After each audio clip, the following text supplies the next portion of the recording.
United States of America and to the republic for which it stands, one nation, under God, indivisible, with liberty and justice for all.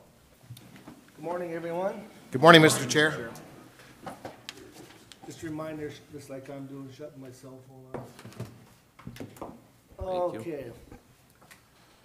Approval of board minutes. So, I got a motion, I need a second. Second. I have a second, any more discussion? If not, those in favor? Aye. Opposed? Motion carried. Any additions and deletions? Not today. All right, I need a motion and a second, gentlemen.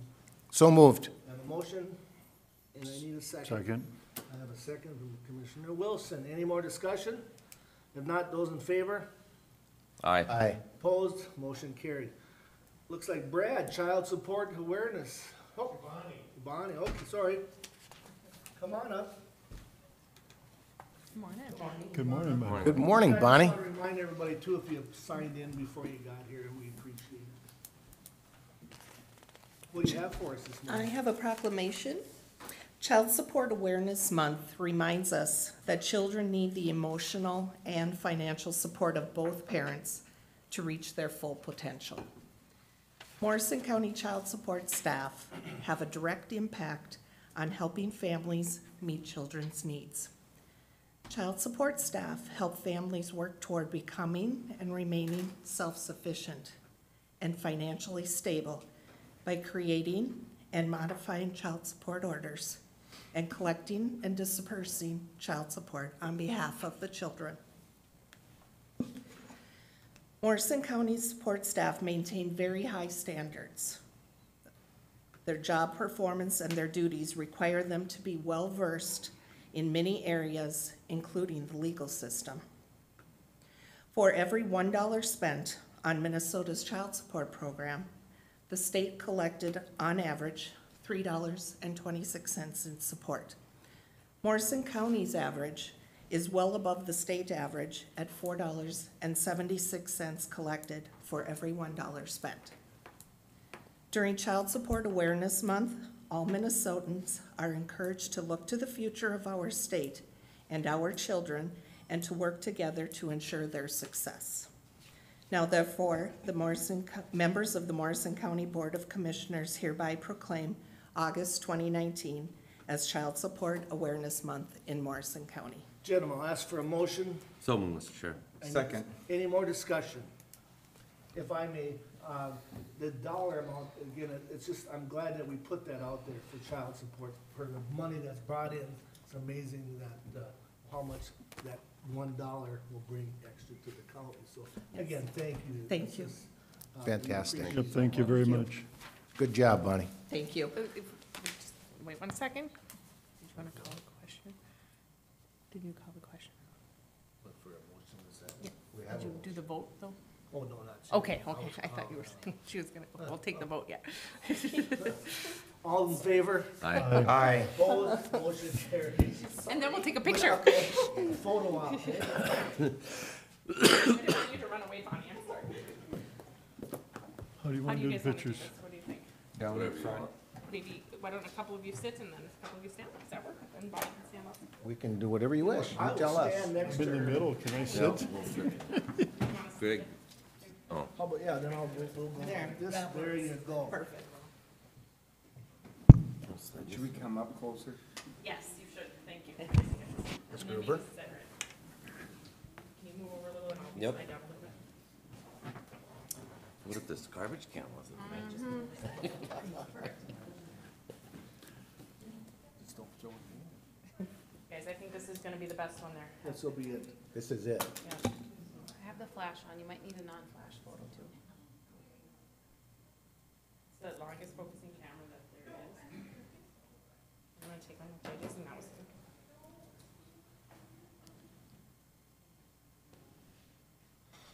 Get Mike Lemir's smile, that's perfect. I'm done. Thank you. Mike Lemire, he does it. Thank you. Oops, sorry. Thank you. Thank you. You did fine. Next on the agenda, we're having two, Lake Shaman a petition to terminate and/or Lake Shaman order of establishment. Just want to let you know that this is no longer a public comment. It'll be just a public hearing that we'll be presenting at this time. And then what I'll be asking, I'm gonna be turning it over to our representative for the attorney. And that when we take the vote, that I'm gonna ask each individual give an explanation why or why not they're voting that way. So I'm gonna turn it over to John. Mr. Chairman, thank you, members of the board. As you know, this matter is continued from your public hearing on August 9th, 2019. You are here today to consider an order or consider adopting an order of whether to reject the petition requesting termination of the Lake Chaminade Lake Improvement District and retain the district, or whether to accept or grant the petition to terminate the Lake Chaminade Lake Improvement District and terminate the district by order. I want to clarify, just for anyone that had a question, what is in your packet is a proposed order denying the petition and retaining the district. However, that is not intended to indicate the board's predetermined outcome today or anything like that. I think the board should have discussion today about the standards upon which the petition is to be considered. I do have an alternative set of findings here and available today if the board would like to go through that. And as we go forward, we can get into that specific process, Mr. Chairman. Your options today are, again, to adopt an order denying the petition and retaining the Lake Improvement District, or granting the petition and terminating the district. The standard upon which your question is based is to determine whether or not the Lake Chaminade Lake Improvement District is in or is no longer in the public welfare or public interest and is not needed to accomplish the purposes of the Lake Improvement District law. And just a reminder again, the purposes of the Lake Improvement District law are found in statute, and I will find them so that we can read through them one more time, just so that the board is fully aware of the basis of its deliberation and discussion today.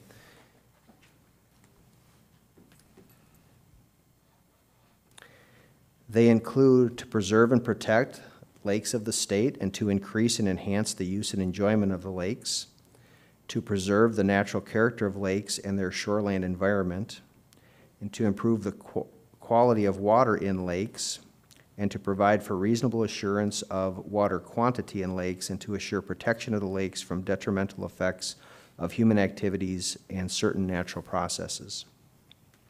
What I would do, Mr. Chairman, is invite you to manage the board's discussion on the direction that the board wants to go, and then we can discuss, once we have an idea of which direction the board is intending to go, then we can discuss specific findings that are available and reflective of the standards that are in the statute for your decision. Mr. Chair, Commissioner Lemire. I'll make a motion to deny the petition to terminate the Lake Chaminade Lake Improvement District. I have a motion to deny the petition for Lake Improvement District. Do I have a second? And again, just I'll because. second it, Mr. All right. Chair. And again, just because you made the motion and the second does not mean that you're for or against. In this case, I have a motion and a second. Any more discussion? Mr. Chair, given the motion and the second, and as part of this discussion, I would direct the board then to your packet. I think beginning on page 9 of your packet are the draft of findings that I have prepared that would be reflective of the standards contained in statute, and also, in my opinion, reflective of the comments as I heard them at the public hearing on the 9th of August, and also reflective of the written comments as I have reviewed them. If it is the board's intent to adopt or to approve the motion that's currently on the table, then you may adopt the findings as presented, or you may modify those findings and adopt an alternative set of findings that are consistent with the motion that has been made. If I may, with the motion that's been made with the findings, is that something that we should read on record, or is the board okay with just having read it and not reading it out aloud again? I'm asking the board, what would you rather do? Can read it, I guess. Okay, if you could read the findings, we'd appreciate that. I will, Mr. Chairman. So the findings as proposed that would be supportive of the current motion that's on the table are, whereas the Morrison County Board first established the Lake Chaminade Lake Improvement District in July 2015, the board amended its original establishment order on August 2016 upon request of the Lake Chaminade Lake Improvement District Board of Directors. And whereas the board's original findings that, 1, the Lake Chaminade Lake Improvement District is necessary and the public welfare will be promoted by its establishment. 2, property within the Lake Chaminade Lake Improvement District will be benefited by its establishment. And 3, formation of the Lake Chaminade Lake Improvement District will not cause or contribute to long-range environmental pollution, remain true and are readopted here as they relate to the petition to terminate the Lake Chaminade Lake Improvement District. And whereas the board acknowledges that the purposes of the Lake Improvement District law are to preserve and protect the lakes of the state and to increase and enhance the use and enjoyment of the lakes, to preserve the natural character of lakes and their shoreline environment, to improve the quality of water in lakes, to provide for reasonable assurance of water quantity in lakes, and to assure protection of the lakes from the detrimental effects of human activities and certain natural processes. And whereas Lake Chaminade faces threats from aquatic invasive species, including Eurasian milfoil, curly-leaf pondweed, zebra mussels, and other invasive and nuisance plants and animals, pollution, shoreline erosion, high water levels, ice jacking, and other threats to the lake and properties within the Lake Chaminade Lake Improvement District. And whereas the Lake Chaminade Lake Improvement District is a necessary component in helping to preserve Lake Chaminade as a viable natural resource in the county and allows for local funding toward local efforts to resolve issues facing Lake Chaminade and adjacent lands. And whereas landowners within the Lake Chaminade Lake Improvement District, including several petitioning for termination of the Lake Chaminade Lake Improvement District, provided comments at the public hearing, indicated the continued necessity and viability of the Lake Chaminade Lake Improvement District in promoting public welfare and interest and in accomplishing the purposes of the Lake Chaminade or the Lake Improvement District law.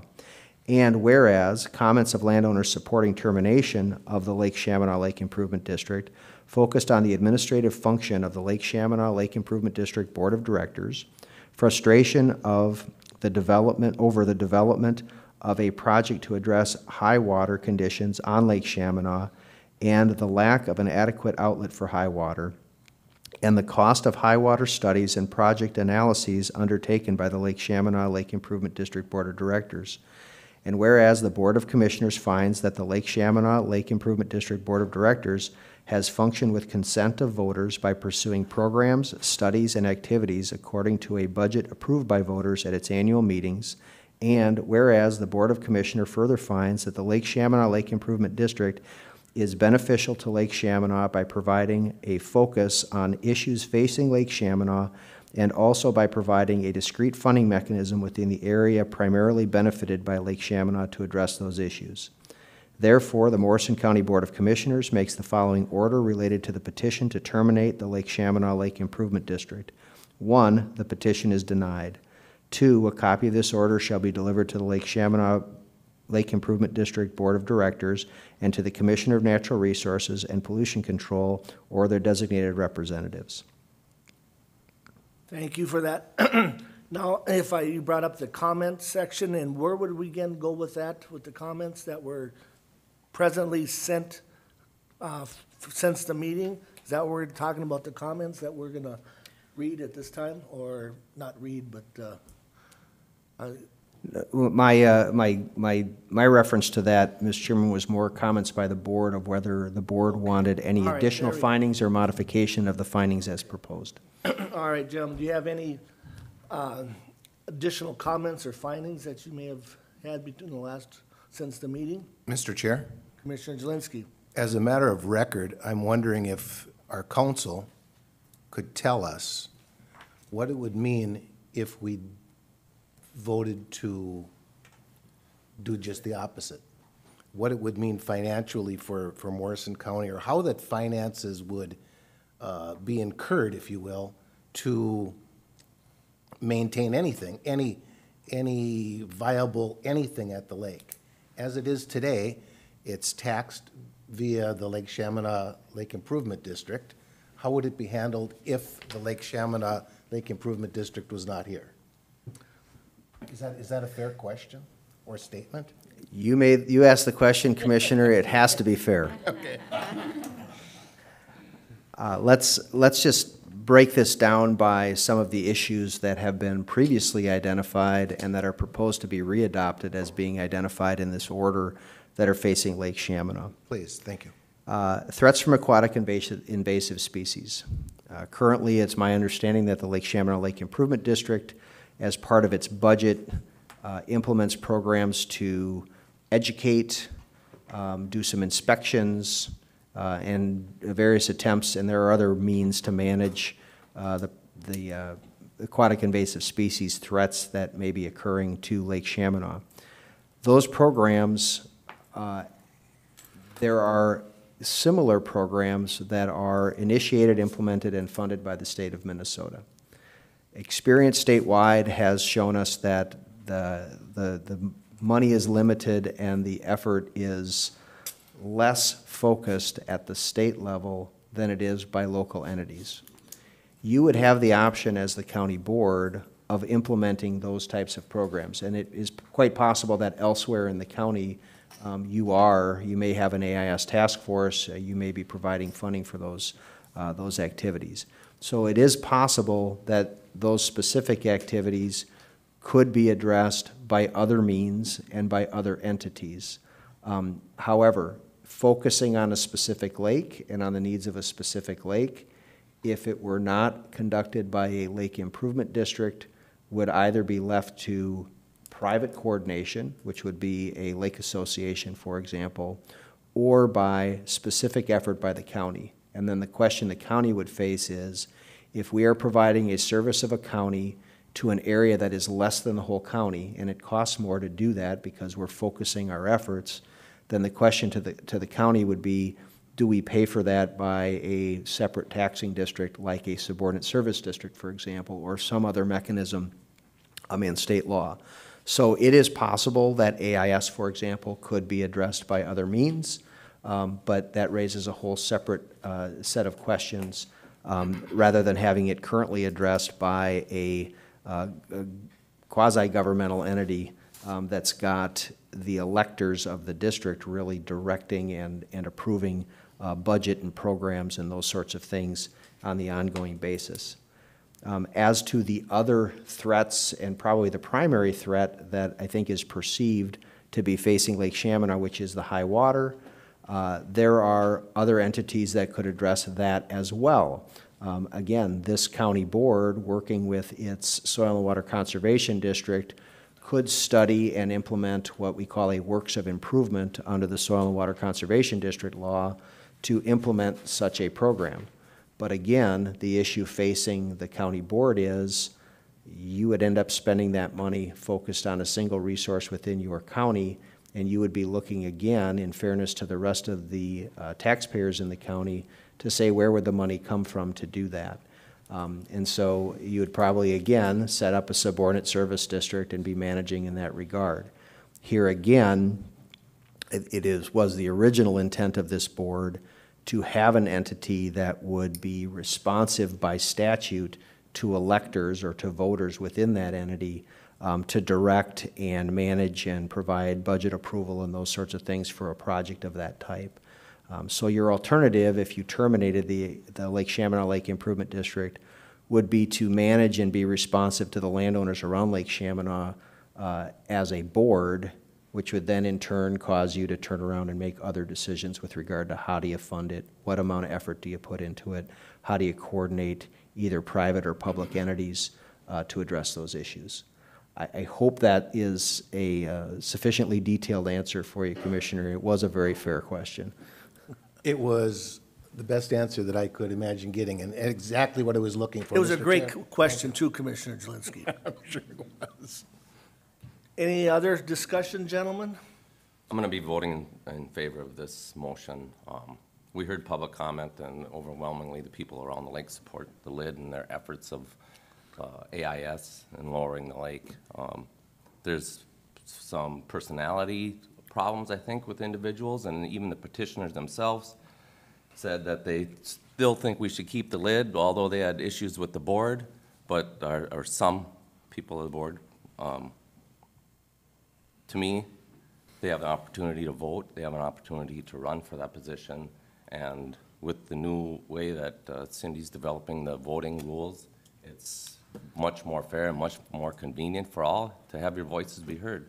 So my vote's going to be in support of denying the petition.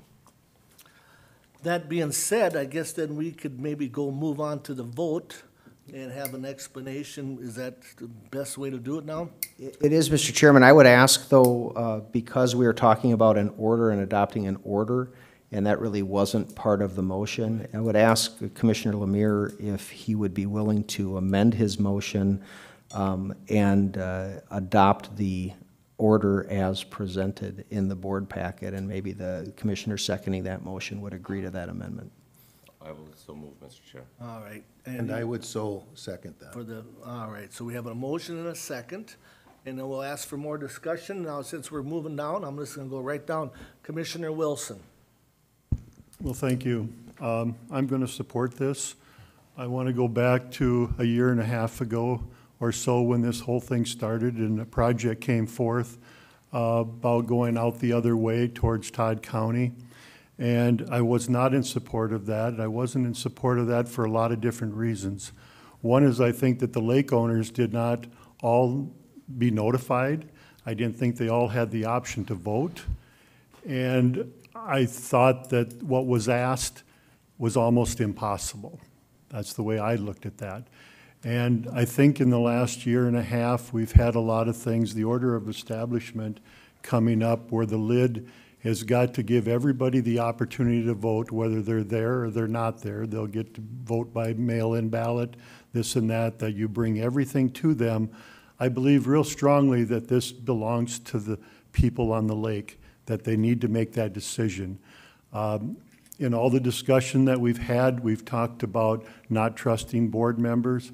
You know, if you don't trust the board members, there's a ballot form, there's write-in ballots. You have to make changes to the board members. And everything is in place for you to do that. You've got to get involved and follow through with the proper procedures. I think the lid is the way to go. I know when we're talking funds here, this other project that's being presented is about $1 million less than last time. Worst case scenario, right now this looks like about a $2 million project, but the DNR, we've met with them and we really feel that they'll try to get some grant money. The problem is they can't offer grant money till they have the grant money, and that doesn't come till the following year or the year after, but I believe that they will try to do that. So the worst case scenario is this project would cost you what it is. And if you choose as a group not to do this project, I will support that. I feel that things are in place for you to make the decision, that I should not be making a decision on what you want to do to your lake. I listen to the news at night and I see a lot of these lakes that are being shut down for swimming because of E. coli with just a little bit of sewage going into them. And I know a lot of times people have said that I don't believe that it affects me and it doesn't affect my property, but you know, when you have a no-wake zone on the lake, you can't use your boats. There's a lot of things that affect the whole lake, not just the people that are being flooded. And I believe that we've given you every right to do this right. But you as a group is going to have to decide what you want to do, and if you choose not to do it, I support that, and if you choose to do it, I support that. Thank you. Thank you, Commissioner Wilson. Commissioner Blaine. Mr. Chair,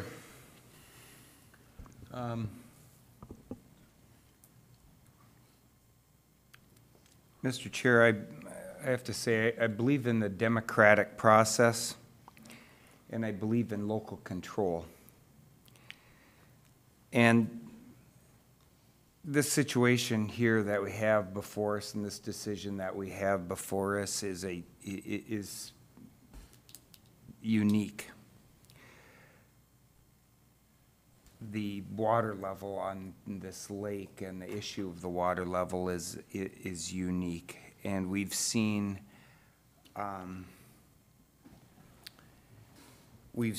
more comment, public comment, and correspondence directed to us and to others on this issue than any other issue that this board has looked at in a number of years. But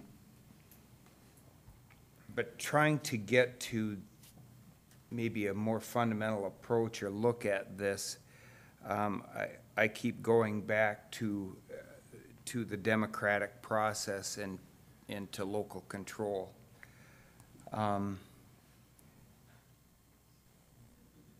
The opportunity to address issues within this certain locale has been granted by this board to the creation of the Lake Improvement District. And I don't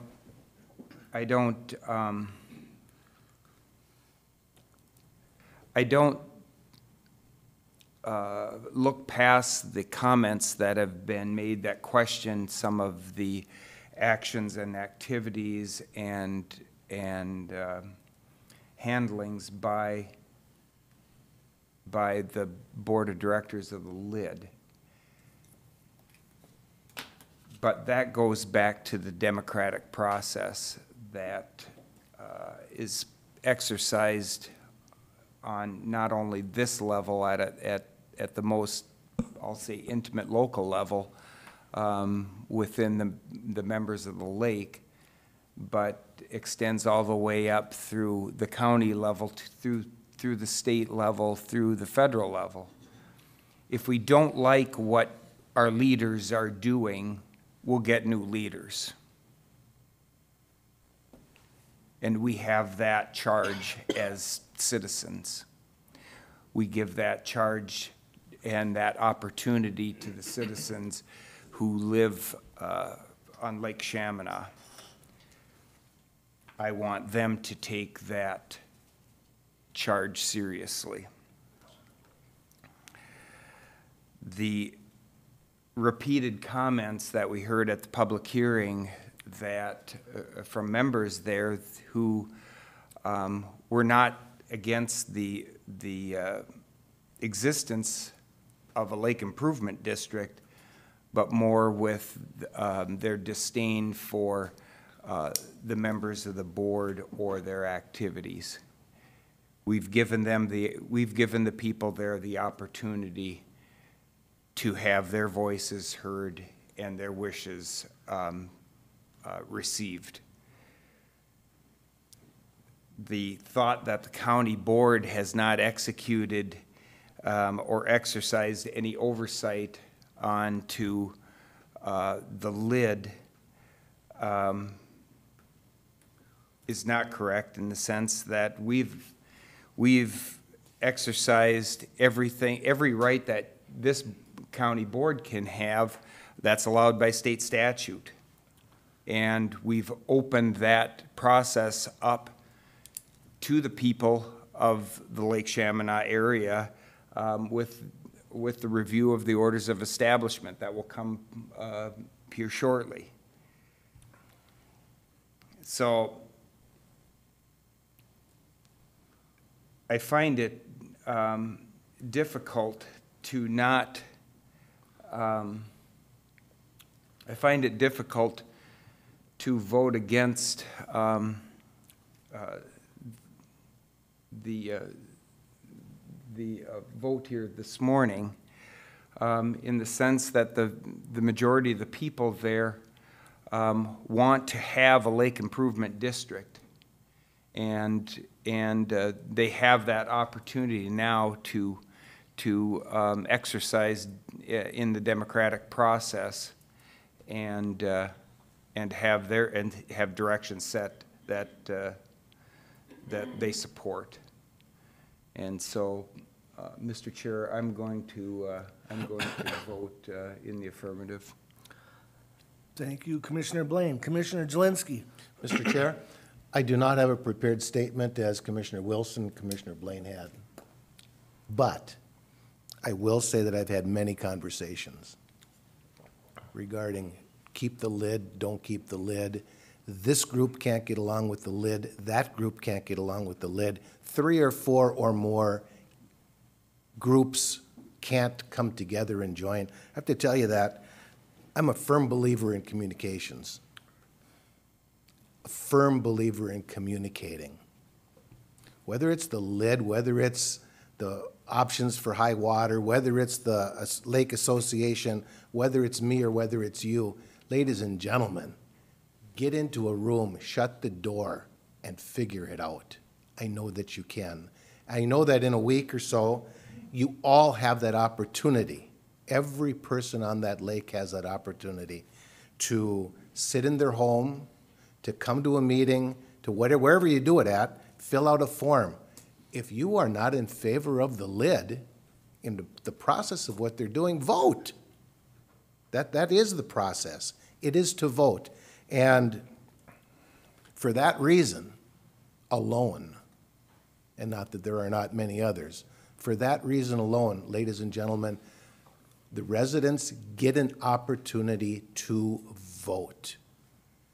However, in any election, I will guarantee every person that's sitting here today, in every election, something doesn't go somebody's way. I can't fix that. Quite honestly, this board can't fix that. Just got done hearing from my close personal friend, Commissioner Blaine, the democratic process. Ladies and gentlemen, exercise your democratic process. Mr. Chair, I will support this. Thank you. Thank you, Commissioner Jelinski. Before I give you my comment, I want to thank Deb, her staff, John Kolb. We got all this information, and again, with Deb keeping us informed for the last, 2 years. I personally think she did a wonderful job. I received, and I'm sure the rest of the county commissioners received emails this morning that were sent to us the last minute that we could read to see how people, what the heartbeat of the Lake Shamana residents are. And I'm speaking for myself, but I'm sure the rest of the county commissioners also appreciate the work and time that was done to bring us to this point. So again, thank you very much, Deb. And there, John, too, appreciate the information. And be remiss if we didn't mention Chelsea's done a ton of work too and her staff, so thank you. Yes. Okay, and then, other than that, I guess my thinking is by the information, and I know all of us have looked at the information, read the emails, and we had a lot of them.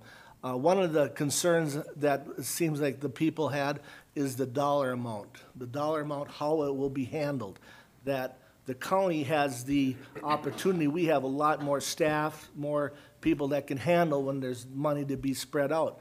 Can this lid board handle that? If they get $1 million or $2 million, are they gonna be the ones that are gonna be able to, distribute the money accordingly or whatever? And that was a big deal of mine, that, what's the answer? Is the county gonna help them out or not? As far as if the residents of Shamana do vote to continue with the high water issue, that I don't know. That was a big thing for me. Also, the board, this OHW, when they came about, I don't think there was much transparency, again, by what I read, with the lid board. When they came about, it seems like then that triggered them to be a little bit more, to listen to the people. Again, that's my opinion, what I've read here that were sent in the phone calls, that the lid had to become more transparent, and I think the OHW, it was part of that. We have to, again, I'm going to piggyback on Commissioner Jelinski, no matter what decision the board makes here today, you're not going to please everybody, so that's the key, is you have no matter what decision that's going to be, someone's going to get mad, and today is going to be a prime example. You didn't get their way that we're, as the county board, is going to vote. And I would like to see whoever, because again, it's coming up, the election, if you have lots of questions or concerns, I hope the board, number one being the lid, can listen to the people and say, hey, this is what we have. But you are also voted in by the people to make those decisions, and I hope the residents understand that. Now, again, there was problems, so, with the election last year. We heard a lot of challenges with that. If this here goes through, then we'll go to the orders establishment. I believe that was well vetted for an upcoming election, that there'll be things that are put in there, place that we as a board looked at, and the recommendations that'll make it a lot more smooth for the lid board to go along with an election. That's the biggest thing is with everything. Some people, they want to just give their opinions and they don't want to, be part of, running as a director, get on the lid, and that's fine. You can still do that. But again, as a county commissioners, I read 90% of the lid, some of this I skimmed through here, but they're all pretty much the same, whether you're for or against. But again, these few things here, I want to make sure that the residents and the lid keep their talking to one another and moving forward and go from that point. So at this time, I will also make a motion to the affirmative that you keep the lid. So anyway, gentlemen, we have a motion and a second. Now, the motion and the second was to disband the lid. Now well, the first one was, right? You said. Mr. Chairman, I believe that the motion on the table that has been seconded is to deny the petition, to retain the lid, and to adopt the order as presented in the packet. That's correct. I'm sorry, I missed. So anyway, we have a motion and a second. Those in favor? Aye. Opposed? Motion carried. So thank you for that. So now at this time, we can move forward to the orders of establishment. Since this was, the motion was kept to keep the lid, we're going to move on to the orders of establishment. And John, I don't know if you have any comments about that? Mr. Chairman, beginning on page 12 of your packet is a proposed second amended order establishing the Lake Chaminade Lake Improvement District. As the board knows, this matter today is continued from the board's public hearing that was held on July 18th, 2019. The administrative rules implementing the Lake Improvement District Law, Rules Part 6115, specifically .0980, allowed the county board to modify the terms of establishment of the Lake Chaminade Lake Improvement District by resolution after public hearing. The origin of this action is in two parts. One, the Lake Improvement District Board of Directors had asked this board for a modification of the calculations for density properties. I believe it at one point was 35%, and they wanted to change that to 20%. And also from a substantial amount of comment from the public regarding the processes of the Lake Improvement District Board of Directors in providing notice of election processes, qualifications of directors, budgets, how projects would work, and some clarifying requests with regard to the scope of authority that the Lake Improvement District had. The process followed by the county board was to work with the Lake Improvement District Board of Directors to develop an amended order that addressed all of those issues. And that proposed the contents of the details of that order were provided to, access to the public, and that was the basis upon which you held your public hearing on July 18th. What is in your packet is, again, a second amended order, because you've already done this once. You're doing it now a second time, that contains, without any substantive changes, the contents of what was originally discussed, reviewed, and commented upon during the public hearing. And so that is without any substantive change. The only thing that's been added are the series of whereas statements in advance of that content which detail again the purposes for which the lid is necessary and what the role of Morrison County will be as the lid moves forward. One thing that you are not doing by this order is delegating to the lid municipal authorities. So you're not delegating to the lid the authority to borrow money. You are not delegating to the lid the authority to independently implement a project.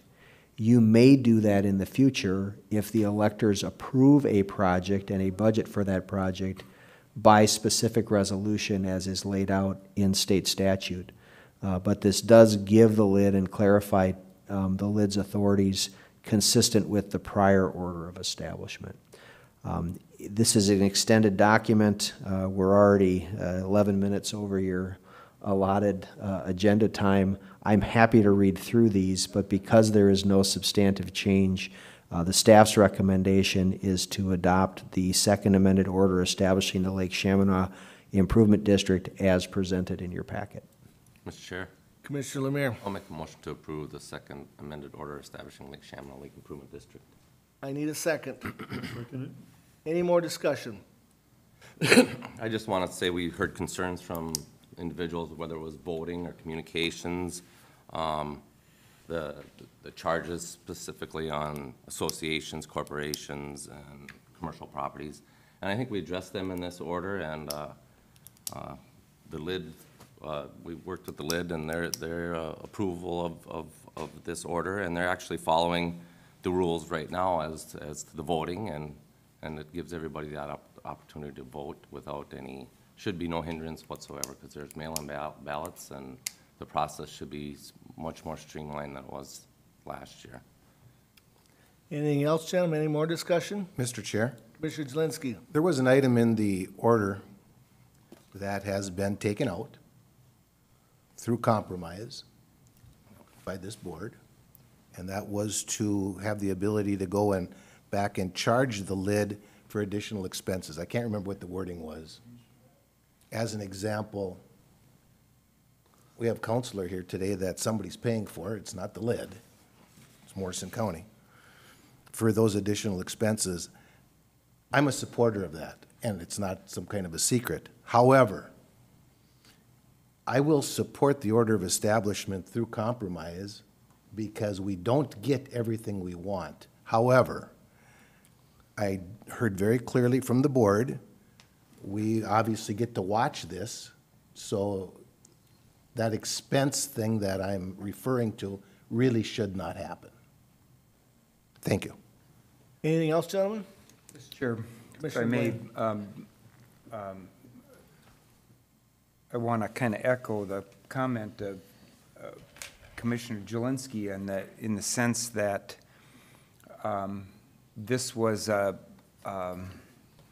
mutual effort between this board, the county board, and the lid board, but also the input from the members of the lid, from the riparian owners. We had a public hearing. We took public input and comment on the entire orders of establishment. Once again, we followed state law, state statute on what we can do, what we can not do, and the amount of oversight or the amount of impact that we have on another level of government. I think the timing of this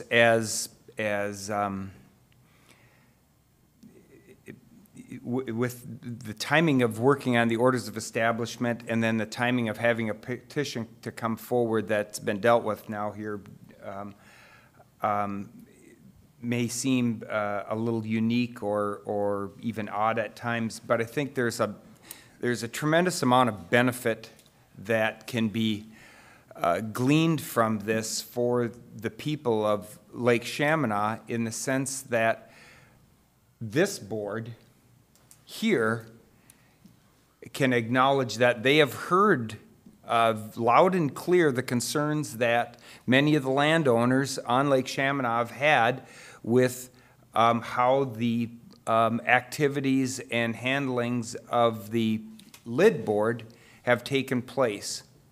And they've had the opportunity to have input on revising those orders of establishment to help provide clarity, to help provide transparency, and to help provide accountability to the people on Lake Chaminade.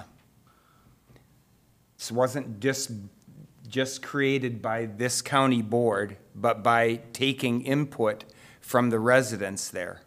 I will also say that I believe very strongly that the members of the Lake Improvement District Board heard very strongly the concerns by their own residents that they represent, and acknowledging that things have to be done different, whether they like it or not. And they owe that to the people. We expect that this board, going forward at Lake Chaminade, will be responsive to their members. And the members have every right to demand that of their elected board members. That is part of that democratic process. I still believe there is great value in this exercise that's taken place over the past number of months in preparing the revised orders of establishment. And I think there is good that can come forward as we move forward, as the lid board moves forward. And you know, one of those examples that I'll reference is the ability to talk over the drilling next door, and the ability, more seriously, the ability to have 2 slots on the ballot. We talk about the democratic process. This didn't exist before, but this is just an example. To have write-in candidates onto that lid board. So every person on that that can vote in that election has that opportunity right up until the day of the election, to the time of the election, to have someone's name on that ballot. So, Mr. Chair, I think there's been tremendous amount of dialogue. There's been a lot of give and take. There was things that maybe the lid board was not real thrilled about that we were looking at, and things that we gave in that process too. But I think moving forward, this is a good document, and we will continue to look at this and oversee activities up there. We will be listening. This won't end today for this county board. We will continue to listen to the people of Lake Chaminade, and the lid board will continue to listen to the people of Lake Chaminade. So, thank you, Mr. Chair. Thank you, Commissioner Blaine. I just want to reiterate also, going back to this voting, in the prior orders of establishment, there was proxy voting, which if I'd couldn't go in, I would tell Commissioner Lemire here, you vote for me. We also took that out, because the fact that the people now are sent a ballot, or they can come in and vote. So everyone has the opportunity to vote. So again, the proxy voting, I think, was one of the key issues too, where maybe Commissioner Lemire, I'm using him as an example, but he would be able to vote twice, once for me and once for himself. That is no longer available, because that person will have been sent a write-in, and they can send it in themselves, and they can vote for whatever reason they want to. So I think that's also a great thing. Again, other than, we made a couple other changes, minor changes to it, but it was based on the information from the lid directors. It was based on the information from the residents of the Chaminade, and I think we did a great compromise. The county board did a great job of discussing this, again, over the last few weeks, not months, on this orders of establishment. So I also will approve the current in front of me. So anybody have more discussion? Mr. Chair, I'm not going to repeat what everybody said because I feel exactly the same way they do. But I want to thank all the groups for working hard at doing what you did and what you think is right. Your vote will be coming up here this weekend or whenever it is, and you'll have the opportunity for everybody to vote, and that's what I wanted to make sure that everybody's got a say, and whatever happens there is what happens. So good luck to you, and thank you for all the groups that have participated in this effort for the last year and a half. All right, 2 gentlemen, I years. have a motion and a second. Any more discussion? If not, those in favor? Aye. Aye. Opposed? Motion carried. All right, we're gonna take a 5-minute break here, so we'll let everybody, if they wanna leave or stay, that's up to them, so. I'm gonna try that coffee. Or do the email. Like a backhand. It's like a backhand. Absolutely.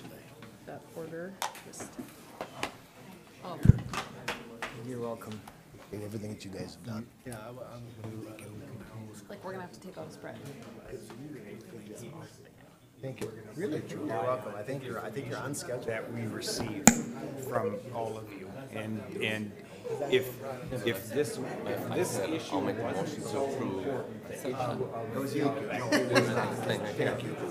I said, I make a motion to approve the No, it's okay. I was gonna make a comment. resolution. Hi. Yes. All right, well, I just. Yes. you bet. Well, say, it's up to you guys. We'll just be maybe the listeners. So Chelsea. again, the owner and high water This group, you year, guys did a I don't wonderful know job, if and you've I seen how wanted to they're doing recommend it. it. All right? So it should be a lot more accurate than it was last year, because you each get a ballot, there's no proxy voting, there's no nothing, you can mail it in, they're all gonna stay sealed. Chelsea's gonna open them. Well, we like having John. I like having John here. John, you don't have to leave. Necessary. I do now because you don't want to pay me for the rest of your meeting. Trust me, I'd love to. You caught that, huh? I'd love to. This is easy living right here. But I got plenty of other work to do. I like that. Hey, commissioners. Oh, yeah. Keep it between the lines, all right? yes, Mark? Lower, no, I'm not. Possibly, yeah. Very kind of. Till next time. Well, there will be. I hope it's only good. Oh, of course. It ditches. Absolutely. Ditches. Yeah, no, I don't like that either. Just to keep. Yeah. Yeah, no, I know it. Thank you. Take care. Hope we can always see them. See you later. I'll let you know how Saturday goes, just for fun. Trying to take my wife and just to come and see. She's probably not that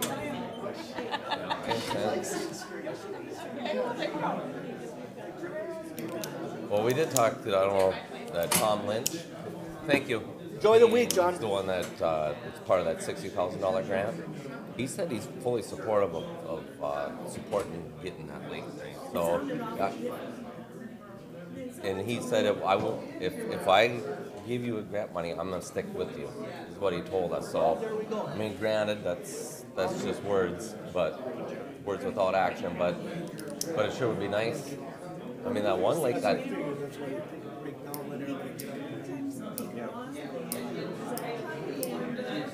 From the list?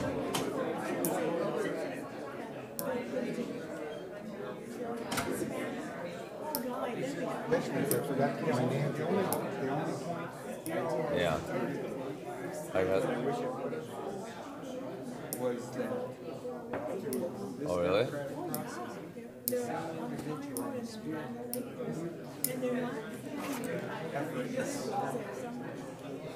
Oh, really? It's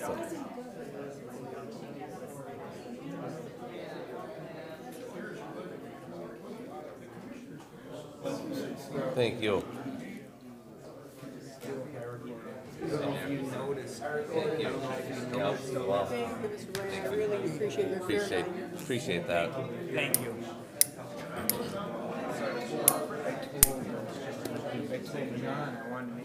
A very good day, Maureen. Back. Yeah, Mike. You can't win or lose here, it's just the way it is. No, I know.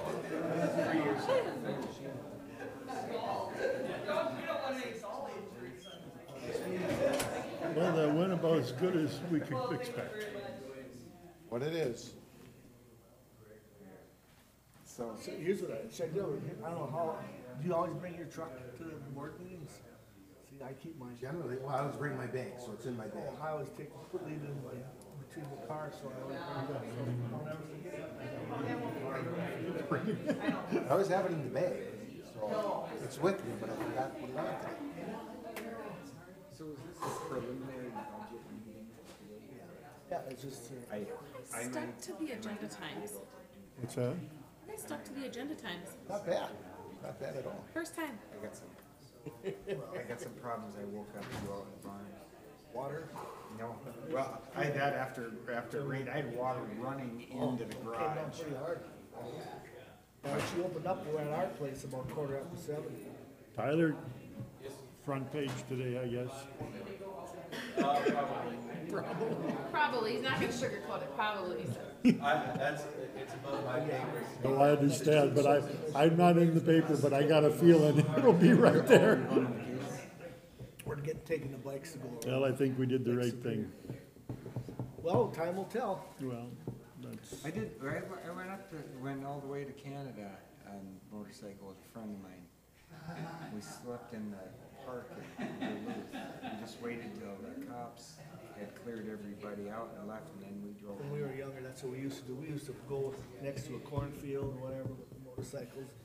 We had a couple times they told us to leave, but not anymore. I had two buddies that, in high school, they spent too much time at the drawbridge and tried to drive home. Went off the road into a cornfield out near the corn. Couldn't find it, got lost in the cornfield, couldn't find their way out. Speaking of cornfield, did you see that Roger Leonard with the round bales? Round bales came off his truck and trailer. He's from Royalton. He was over by Pierce Hall. Round bales came off, killed a motorcycle. Are you serious? Isn't that something? You know, and it's just like, what odds, number one, most of these farmers, you know, they go pretty slow, but they probably, would tie them down. Yeah. And then what's the odds of the motorcycle being behind you, and then what's the odds of the bales coming up? So somebody's gonna have to pay for that, I'm sure. Oh, that's Nope. Thank you, sir. Thank you. Hey, should let you know. a bad idea. Yeah. All right. That's a planning session. Perfect. Did you make the wrong choice?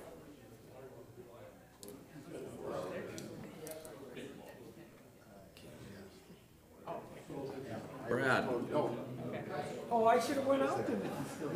You would have your, I could have got slapped. Are we on schedule? We were. we were. Went for break, we were at 9:50. I don't know why I did Oh, that. that one was kind of a, we didn't know for sure. We have another one. Yeah, well, not, yeah, that Lake Shamina, you don't know how long. It was good, I mean, you guys stuck to How to it use it, so. very close to schedule. We'll bring her back on the shape here. All right, let's assume going Crookneck Lake Improvement District. Let's see if I can find you. welcome. Good morning. Good morning, Danny. Morning. I'm Dan Sanger again. I'm the chairman or chairperson of the Crookneck Lake at this time, and I'll see if I'm going to do it again next year, probably this weekend when we have our board meeting. And so, but I assume I will because I don't think anybody else is going to want to do it. And so, You don't have any And controversy? you enjoy doing it. oh, You I don't have guess any I'll be- controversy there? And so I think, Deb, Do you want to do, how would you want to start? yeah, can you do, I think I have one that's my presentation. It's a little bit lower down, but it may Okay. not be if you go a little bit farther down. I think that after that one, there's actually a presentation. I looked at it the other day, I scanned through, there it is right there. All right. And so, but, okay, there we go. Perfect, Danny. Anyway, a year ago when I was here, we were on cruise control at the lake. We were in great shape financially and with the weeds and everything, and then everything fell off the wheels. In September, we had a resident came up and said we had we had some, not shamana, we had some milfoil in the lake, and then it was confirmed by the DNR in October, and then they also told us we had zebra mussels. And so now we got the trifecta of all three.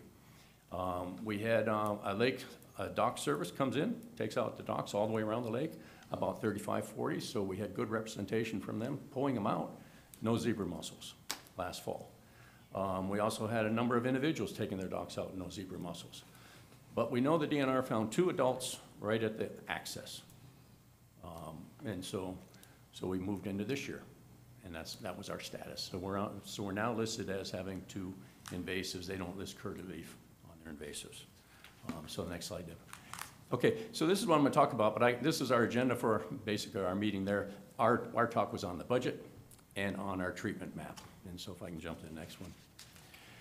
It looks like we did great money-wise. We started out with 44,000, ended up with 49,000, but I'll draw your attention to the expenses. That would have been, we did really well on expenses simply because we entered into a study, which I'll talk about when we get to the treatment slide, with the DNR, and they worked great with us.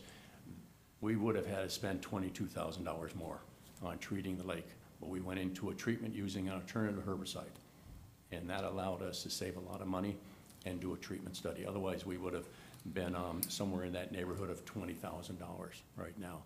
And we wanted to have a reserve of 30,000. So we would have gone in the hole and could have survived that, but the issue would have been then next year, 2020 and 21, unless you really jack up the levy and it doesn't come in right away. You might sign a contract in January of 2020 and obligate funds that I don't necessarily have in my pocket. And that would have been the issue for the board and our concern in May. Okay, so the next slide. Okay, this is the 2019 performance plan. If I can start at the bottom, I'll tell you the CLID establishment order, we throw that on there to update it. We've done it for a couple of years, and this is just to let our members know we might have to update it sometime. We're 17 years in ours. Sooner or later, we're gonna have to update it. We've been told that, and Deb Lau told us a couple years ago, probably gonna have to update that sooner or later. And so we just let the members know it's there. It's on the next year's also. We didn't get to it this past year. And so, but we have a 5-year management plan. We're now in year 2 of that, and it's basically to survey, treat the year, look at water quality, and to manage the CLID. I'll give you on the last 2 water quality studies, we're still in the same zone. Mesotropic rating it, basically a healthy lake, although it's now a little bit more clear. Some people will say that's zebra mussels. We can't find the zebra mussels in the lake. And this year, the villager testing that was funded by the county, there's no villagers. And so we're either a very early infestation or it's the weather that was impacting it. But we are clearer this on 2018, and we're seeing it this year also. And by clarity, I would talk about an average of 8 feet that we could see down, looking at between 2006 and 2014. We took a couple of years off due to contract, we missed it. And then the last year and this year, we're sitting at 12 feet. So it's a significant increase on clarity. Could be the increased depth of the water, dilutional effect. Or it could be a lot of effort was put in working with Soil and Water Conservation District. Helen came out. They did a survey of the lake about 10 years ago. Fire pits, erosion control around the lake, all those kind of efforts. And then we had a repeat last fall. Shannon came out, Stain, I just know first names. And she did a study and she said, and we remarked all the improvements that we've done around the lake and a lot of this for that. So it could be some soil erosion efforts, combination. We just don't know, it's too early. But those are the only 2 significant findings that we've been able to find was that could lead to that. And I'll go into the surveying and the treating on the next slide, I think. Okay, this was our biggie. This is what we were faced with in the spring. And I'll try to walk you through what it looks like. The 2 blue ones were identified to us right off the bat as having curly leaf. And then if you see the blue with the red tagged onto it, that's where the Eurasian milfoil was found last fall. And so we were faced with the 2 zones of blue to treat in April. And so ice went out on the 20th of April, and then the water warmed up rapidly. And so you have a temperature in which you have to treat by, and once it hits that temperature, can't treat no more. And so we're working at the DNR. And the red costs were what each of the zones would have cost us to use the normal herbicide that's used for curly leaf. But the issue this year was the size of those zones and the depth of the water. And so to be able to get that herbicide to go down to the roots, and it disperses, we had to use a large volume of it, and there was a question it might not work, because it would just disperse out. And so we could spend a lot of money for no reason at all. It may not work. And so we were looking at, 13,000 and roughly 10,000. And so talking with the agencies, the DNR down in Sauk Rapids, who give us a permit, and then the treaters and the surveyors, they came up with a potential study, and basically it was the DNR. We talked to them to use another herbicide, which is called Diquat. And we agreed that we would treat the one on the left, which has 1331. So it's much less costly, but it's a high dense. The density allows it to sink down in the water and get right to the roots. So it's very effective. You don't have to use a large concentration of it. And then we were looking at the other blue zone was going to be our control zone. Wouldn't treat that area. So that went against our nature. We always treat whatever curly leaf we can find. And so we left that area untreated. Our hope was that the curly leaf would not reach the surface of the water, because it will form its turions as it rises up, and then if it reaches the surface, it has a bloom, and you get, the way they describe it, you might get hundreds. Reach the surface, you get thousands. And so we were betting on it wouldn't reach the surface because of the depth of the water, and it didn't. So that was a good thing. And that's our control zone. And so what the study, we saved money on the treatment, but it cost us an extra survey, because we had to agree to the county or to the DNR that we would then go back and survey the 2 blue zones. And we wanted to find out, did the Diquat knock out the curly leaf in blue zone 1? And then looking at the 2 zones, did the natives survive in zone number 1? And we use that bottom zone as a control. So we wanted to see if we had the same populations of the natives in each zone, and we did. And so the end study demonstrates the Diquat is effective for killing the curly leaf, and it doesn't knock out the natives, at least on our lake.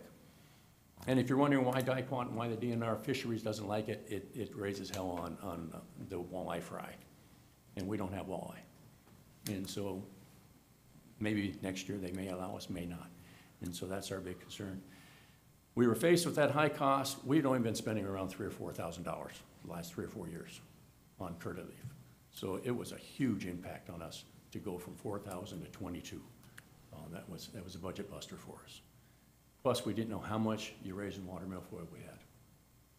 That was strictly an unknown, and we still have that. We're going to do another survey in September, October, and the DNR will allow us to treat that later if we wish, or we can use that survey to treat next year without having to do another survey next year to find the Eurasian milfoil. And so they'll allow us to lay that on to another survey in a broad area treatment. So next year could be a very expensive year for us again. And so, does that answer your questions? I kind of went through it kind of quick. Yeah, that's Good tremendous leadership information, on that. great Yep. information. Mr. Chair, Dan, I'd be remiss. I'm impressed. I'm extremely impressed. And please tell me that you don't do this all by yourself. Pretty much. Okay. But I will tell you, the DNR person down there, Christine, I hand in hand, I got educated on this stuff, but my background's oncology. Okay. I'm very bone marrow impressed. transplant, so- Wonderful report. I just have one question. The Diquat, Yes? is that an organic You herbicide, or, I'm just curious, that's I all. couldn't answer that question. Okay, good enough. Just don't know. Not a problem. Thank you. I don't know the answer to that. They've been using it on the shallow areas. I treat my own property around the edge, And they allow me to use that, but it's real close in, Okay. so, but very effective. But the wildlife fry aren't that close in. Do you have a, excuse me, Mr. Chair, do you have a survey of your whole lake, or do you just zone it out every year? Yes, what we did Change this out. year was we, when we found we had milfoil, we went to and we had zebra mussels. I talked to the zebra mussel expert in the Twin Cities, and he recommended that we go to this individual to do our survey this year, because they do what they call a zigzag pattern around the whole lake. And so, as opposed to the random dot, you know, where you hit this spot, this spot, this No. spot, 80 meters apart, Yes. we went to the zigzag, and so they go this way, and they just keep doing this pattern all the way around. And so they hit that. That may have been why we found more milfoil, or curly leaf, I'm sorry, and why it was deeper. But we're also, there's a possibility it could be a hybrid forming of the curly leaf because it's deeper. We just don't know. So, Excellent report. Thank you. Yeah. Excellent report that you provided us here today. okay, and then, now next year, our approved work plan now, the board puts this together and then we go to our members, they vote on it. And so it went to them as proposed, so I changed it to approved for you. This is, it's same as last year. Same thing, only it will be year 3 of our management plan. And then when we hit year 4, we update the management plan. But each one of these, we go on the website and all the data's there, so people can look at all the reports. And so it's identical. The could establishment order, I will tell you right now, in our mind, that's a maybe. We'll see. It's, as you see, it's time consuming. I've been following it all, and it's gonna fall on me, and it's a maybe. Okay, next slide. This was a lot of discussion at our board meeting. If you look at the actual numbers, what I did was I threw in there what we received from the AIS grant from you folks. And that's in parentheses. So just looking at actual paid, 2019 actual paid, that was, we paid out so far $4,050 in surveys, but it cost us, you contributed $3,300 towards it. And so if you dropped over to the actual cost, this is a column, if we were not to get into the study, and we followed our normal practices, and our normal practice is to treat all curly leaf, and we had to use the normal herbicide, no dicot, we would have spent around $30,377. And so comparing it to 2018 and 2019, it's a huge increase, and that's what made me nervous, sitting there in April when we got those big bills. And we still have sitting out there another survey, it's already paid for, and we'll find out how much milfoil is in that lake. We just don't know. We're basing that, what we treated on, that one zone that you saw down there, that was based on last fall. We identified that. And then there was a small little area off a dock that was found this spring. How about the zebra mussels? Are you gonna continue, 'cause we have equipment that we can teach you to use to test your lake for zebra mussels. Yeah, that villager testing of the Yeah. water, we Yeah. continue to do that this year. They were both negative, and we'll continue to do that next year. It's interesting too that, I know that Alex has zebra mussels now, and they're negative. And so maybe it's just early infestations. Yeah. The science side of me questions whether you have to have a large infestation before you're gonna see villagers. Yeah. I'm gonna look more into that to see. I don't know if that's necessary. I think you gotta find mussels, then you find villagers. Well, I'm and not you sure brought you up- find villagers first and then mussels. You brought up pulling out the docks, I forgot what lake we were, they were just covered with zebra mussels. You know, so obviously that, but again, you're right, maybe it has to do with aquatic invasive It's species. kinda like so. what comes first, the chicken or the egg. Yeah. Yeah, exactly. Good point. So we wrote it over for the 2020 proposed budget that got approved by our membership. They took worst case scenario. They said, we don't get a grant, so we don't get a grant, and we don't get an approval to use an alternative herbicide, and we find just as much. They approved a 31,375 is what they came up with. They approved that. Okay, so the next slide. So then the board looked at, well, what should be the levy? Because we have our members approve our performance plan and our budget. The board then sets the levy. But we told them, you know, to do all that, it was gonna be 235, 240 levy. We then looked at our current reserve and what we'd like the reserve to be in the future, 40,000 instead of 30,000, and everybody had no issue with that, everything was going on. And between all of that, everybody, when we decided, well, we'll shoot for a 160 levy, which would hopefully bring us in somewhere around 40,000 bottom line at the end of next year. We thought, there's no indication there probably won't be an AIS grant, but, well, we can live with it, we don't get it. Maybe there'll be less, maybe there won't be, you know, it's a crapshoot right now, to be honest with you. We're just we're taking a shot at it, but we do have a little bit more levy, and we got a pretty good balance right now, and so it is what it is. So this is what we're gonna be asking you for, and I only have one slide. I don't know the promotion, how you want, if you wanna do this first, and I just have one slide at the end as an interest slide for us. And the interest slide is, this is just looking at water. We keep going up, and, you know, it's just looking at Crookneck and us, and so how we go, and it's just adjusted to zero. We hit our all-time high this year, so did Chaminade. And so, you know, I right around 2015, 2014, 2015, right in there. Those were even considered on our lake to be drought years, even though it's above the high water level, because at that time, I had the Lake Association. I had people coming to me saying, hey, can you ask people to quit pumping out of the lake and water in their yard because the water's so low? And so, 28, I moved back up here for the summers in 07. It was really dry then. Even, excuse me, Mr. Chair, Dan, even though the graph shows it going over, if you will, people on the lake considered it a drought year. Oh, absolutely. Oh.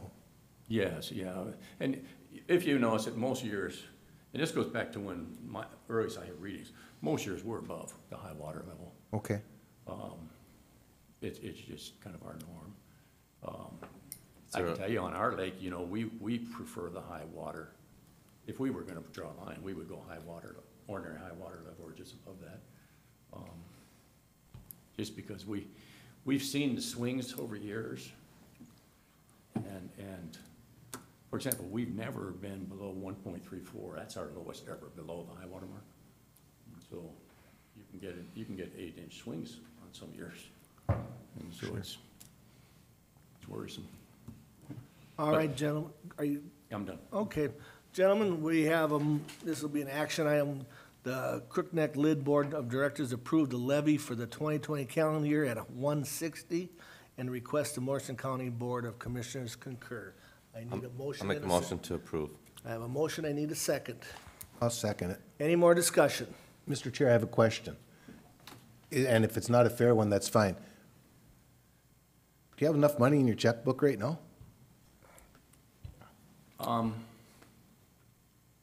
We think we do. Okay. Mr. Chair, if I could just clarify, the budget and then that request for that charge, so it's kind of twofold for the approval. Oh. The budget and the levy charge? Yeah. I will make that part of my motion, Mr. Chair. All right, And I'll second that. all right. And don't forget to apply for the grant.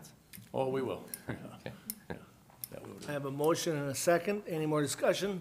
Not those in favor? Aye. Opposed? Motion carried. Thank you. Thank you, sir. Excellent, much, Dan. excellent Phenomenal. report. Wonderful report. Thank you. You should give a class. Pardon me? Yeah. Sure Yeah, you can leave. Thank you. Morning, Greg. Morning, Greg. Forward, great. Morning, Greg. Wonderful. Thanks for hanging out. Yeah.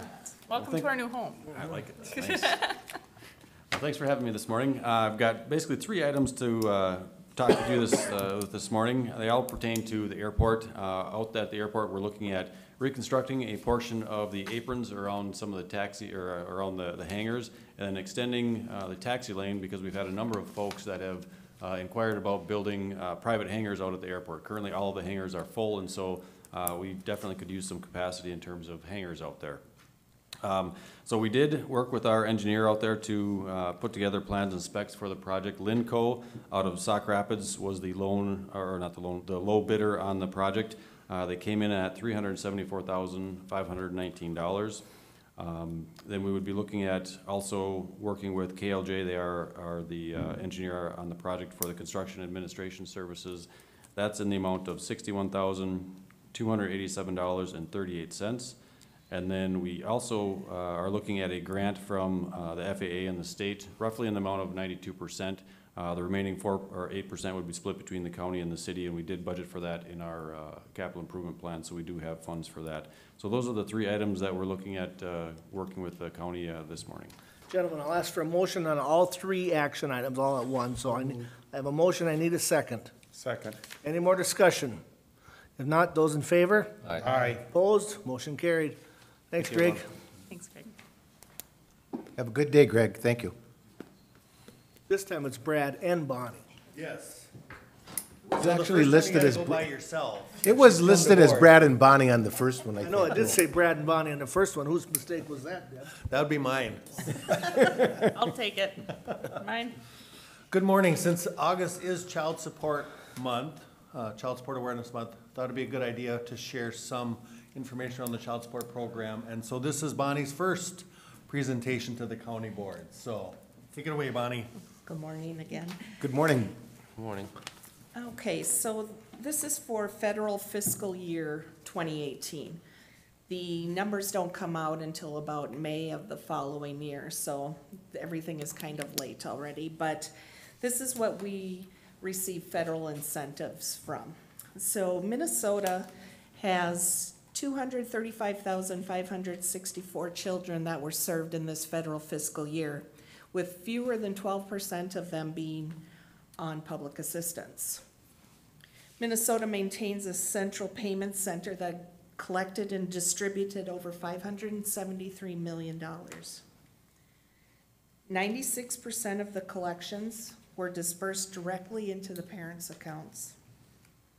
Minnesota is required to maintain above 80% of the national average to get 100% of the available federal funding. So Minnesota right now has only maximized the federal incentives on 2 of the 5 measures. And those are the paternity and establishment. So there's still more federal funding to be obtained if the state can get their numbers up, which then our portion would go up as well. So Morrison County collected and distributed current support of over $3.2 million. We distributed money on 1,147 of our 1,513 cases that have arrears. Collections dispersed totaled $4.4 million. We had an expenditure of $925,000. With those numbers, we received just over $101,000 in federal incentives, almost $13,000 in state incentives, and then we reinvested those required amounts.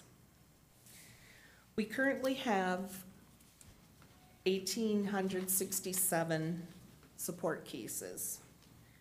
We opened 175 new cases. We reopened 28, and we closed 193.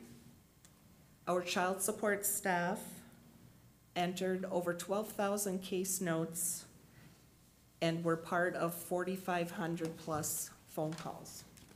Bonnie, if I may, the child support age, when you open these, I mean, obviously, you're a minor until you're 18. Is it mostly 6 years or younger, or you come across people that are 15, 16 years old that they have to start paying child support for? It can be any or all. We don't have the breakdown of numbers of the ages, but we still collect on arrears cases where the children can be 24, 25 years old. If they've built up a big backlog of arrears, we'll collect on that too. So our arrears collection numbers are not as good as you'll see, but our current support numbers are quite good. Mr. Chair, before we get any further and seeing as though you started the interruption, I feel comfortable now. Bonnie, can I go back to the very first sentence? 235,564 children are served with fewer than 12% receiving public assistance as of September 30th. who pays the 88%? Where does that, I'm feeling like I'm kind of out of it right now. Where does the 88% come from? Well, I guess really what that means is that one of the responsibilities of the Child Support Division is if somebody opens a financial assistance case for the Minnesota Family Investment Program or medical assistance, child support is required to open a case. And so, as you'll see probably in the next slide, 88% of those cases actually have no public assistance involved, which means the parents are, the single Got it. parents or parents who have a second marriage are making it through their own jobs, or child support is enough to help them sustain. Thank you for getting me over that hump there. Appreciate it. Sorry for the interruption. And this next slide speaks to that for our county. So currently, we have just 7% of the child support cases that we are monitoring and enforcing. Just 7% of those are currently on public assistance. So that would be the MFIP cash, the medical assistance, and/or child care assistance. So 44% of our cases have never received any form of public assistance, which leaves 49% having received one of those three programs at some point within the life of the case. That's telling, isn't it, in terms of the work that we're doing in one area really impacting the work in another area and making, the attempt to really be self-sufficient and support their own. Well, that is one of the foundational elements of child support is self-sufficiency for parents and their kids, even though they may not have both parents present. So this next chart just shows where we got our money from or how we collected it. So, as per the state, the majority comes through automatic income withholding from an employer. So, and then we have the ability to withhold from unemployment insurance. You can see 4% of our collections was from that. We do state and federal tax intercepts. We receive money from other states, and we pay money to other states. It's just a matter of collecting. And then other sources are the Pay Near Me, cash payments, things like that. So the employer withholding, though, is always the most. So I had mentioned a little bit about the 5 performance measures that we receive our funding. So the next pages go over each of the 5 measures and where the state stands and where we stand in comparison to the state. So the first one is the paternities established. So Minnesota and Morrison County are currently receiving the maximum federal incentive for that portion. The next one is the orders established. So this is cases where we obtain a new order. They've never had child support in the past, so we set a child support obligation. And again, the state is getting the maximum funding for this, and so is Morrison County. These next 3 are where the state and the county are not doing so well. So collections on current support. We're sitting at just over 72%, which is a number that we need to work on bringing up. So we're in the process of attempting to do that, so. What is the strategy with that, do you think, Bonnie, or what are thoughts? A lot of it comes from the numbers overall, our collections numbers, based on what our obligations are set at. So if we have orders that are unreasonable or just not payable by the parties, if we can reduce those numbers, that then brings our collections up if we still continue to collect at the same pace. So we've been looking at some arrears management strategies, which we've gone and put those into place on cases that are just, right out there that we know, and we're continuing to run reports and see where else we can make those improvements. So at the outset of a case, it's just simply unfeasible to think that somebody could pay something and for some reason yet it was ordered. Exactly. Okay, I get it. And that also includes the state guideline of imputing income. So you might come into court and not have employment, but you're not disabled, you have no reason to not earn. So the state says you need to work 40 hours a week and earn this much money, and we're going to set your order on that. Okay. So those are a lot of the cases where we get into trouble with the collections, because they've never showed an ability to earn that, yet we have an order that they should be paying that, so. Okay, that makes sense. Yeah, so the state continues to work too with the magistrates and the judicial officers at really setting payable orders. Sure. So the collection on arrears, this is also where we're not doing great. We're doing better than the state though, so we're working on it. But this also comes into play with arrears management strategies. We can forgive some arrears if parties make payments, so, you know, kind of give them an incentive to make payments. And then the state also, a couple of years, put into place that we could no longer collect certain fees. So some of our cases were sitting out there that still had those fees showing on our accounts. So we've been working to clean those up as well. So our numbers next year will be much different than they are this year. So. Good. And then the last piece is the cost effectiveness. So as I had stated in the proclamation, that we had, I'm not sure if I had the exact number of 476 in the proclamation, because they were done at different times. So for the fiscal year, we finished out at 4.76 average of dollars collected for dollars spent. So we are way above where the state is with that. And if the state can bring those numbers up, we can, again, receive more dollars from the incentives.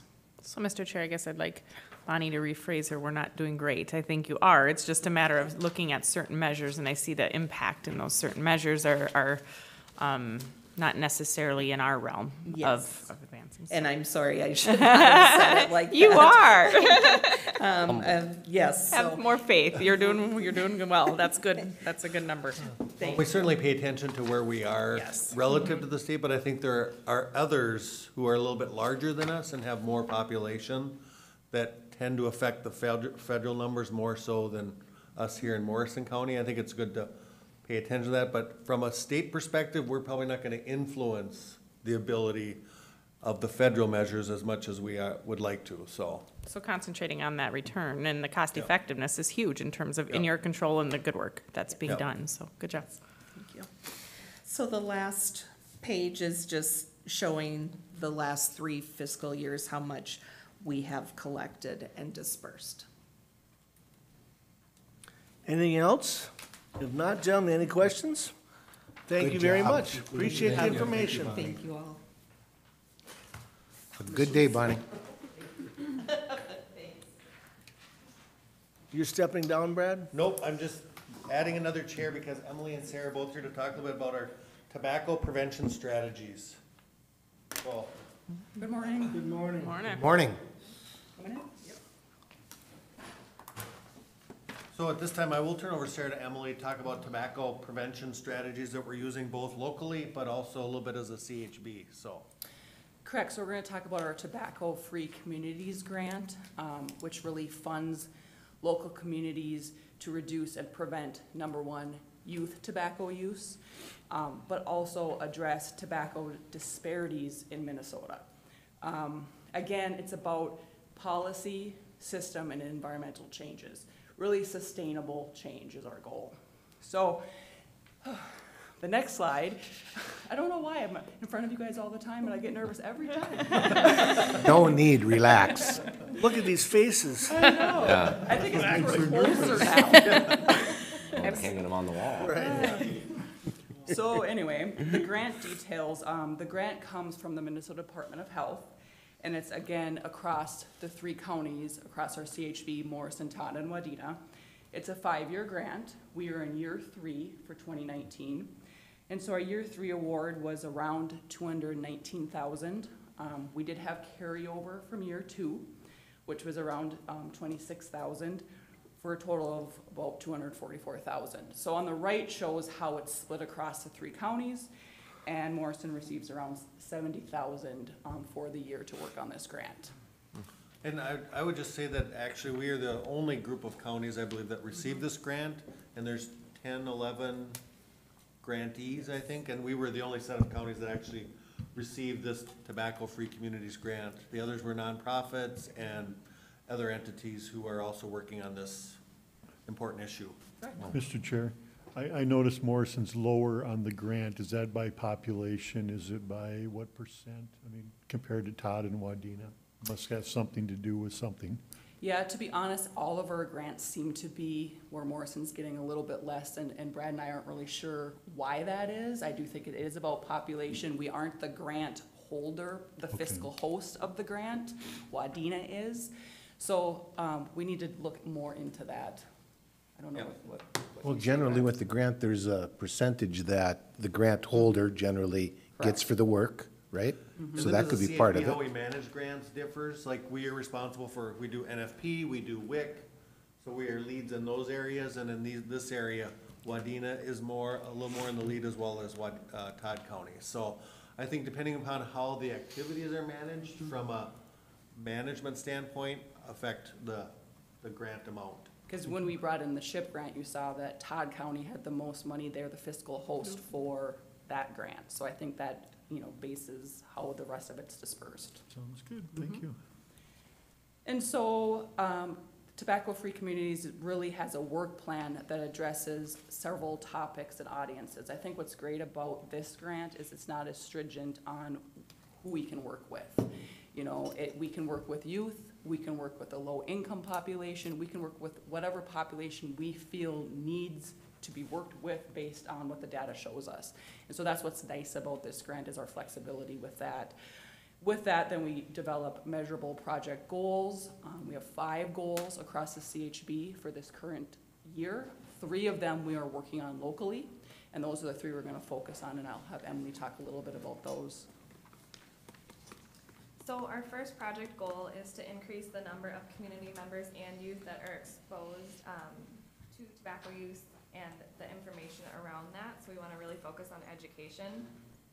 To do this, we have engaged with our youth through Target and Student Council with Little Falls School, and then our Stand Up for You Substance Abuse Prevention Coalition as well.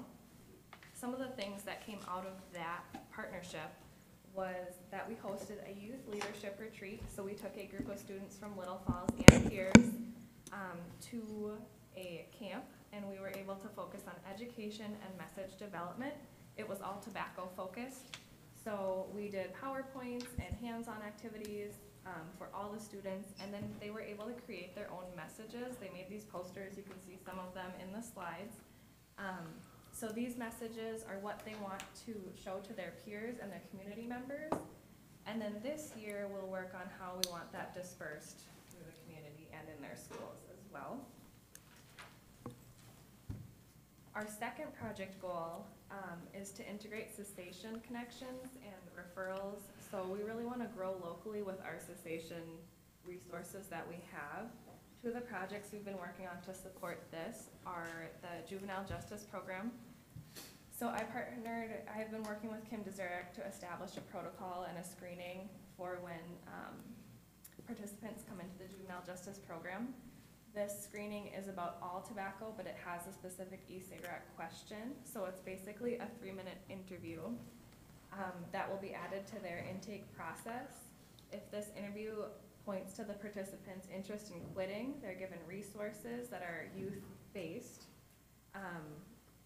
to assist them with quitting, and then throughout their ongoing meetings, we can talk about progress and issues and barriers they're having. And then we also have an educational component, so I do an e-cigarette education course that's offered once a month, and these students come to that as well. I have a question, Emily. It seems like these grants that you always look at Little Falls and Piers more often. We have other school districts, but every time I see with this grants, is it because the director or the superintendent's put there that he come to us and the other schools don't? It's definitely an interest level. I have Okay. reached out and tried to connect with other schools. So if Okay. you have someone in mind that. No, I don't. I was just, Okay. I was, Yep. so that, I just wanted to Yeah. have you clarify. That's why they're needing or wanting this here information where the other schools, they don't look at it that way, I Right, guess. different Okay. capacity and what Sure. their interest is at that time. And then the second thing we're doing is working with the Family Medical Center. So we really started just creating a relationship this year. I was able to present at a lunch and learn at the hospital, specifically about e-cigarettes. So it was a great opportunity to provide that information for those that were interested in what, you know, the e-cigarette craze is. And then also gain some insight in what they're seeing at the clinic level. Because of these conversations, we were able to move forward, and we were actually able to have them add an e-cigarette screening question to their Epic medical record system. So now they'll be able to collect information about who's using e-cigarettes, and then this will guide our work, show some success, and show like the scope of the problem here in Morrison County. So we're hoping to continue to partner with this clinic and maybe get someone trained locally as a cessation specialist through this grant. Emily, Mr. Chair, if I may. We have an increase, or at least this is what has come back to me. There's been an increase in teens in smoking.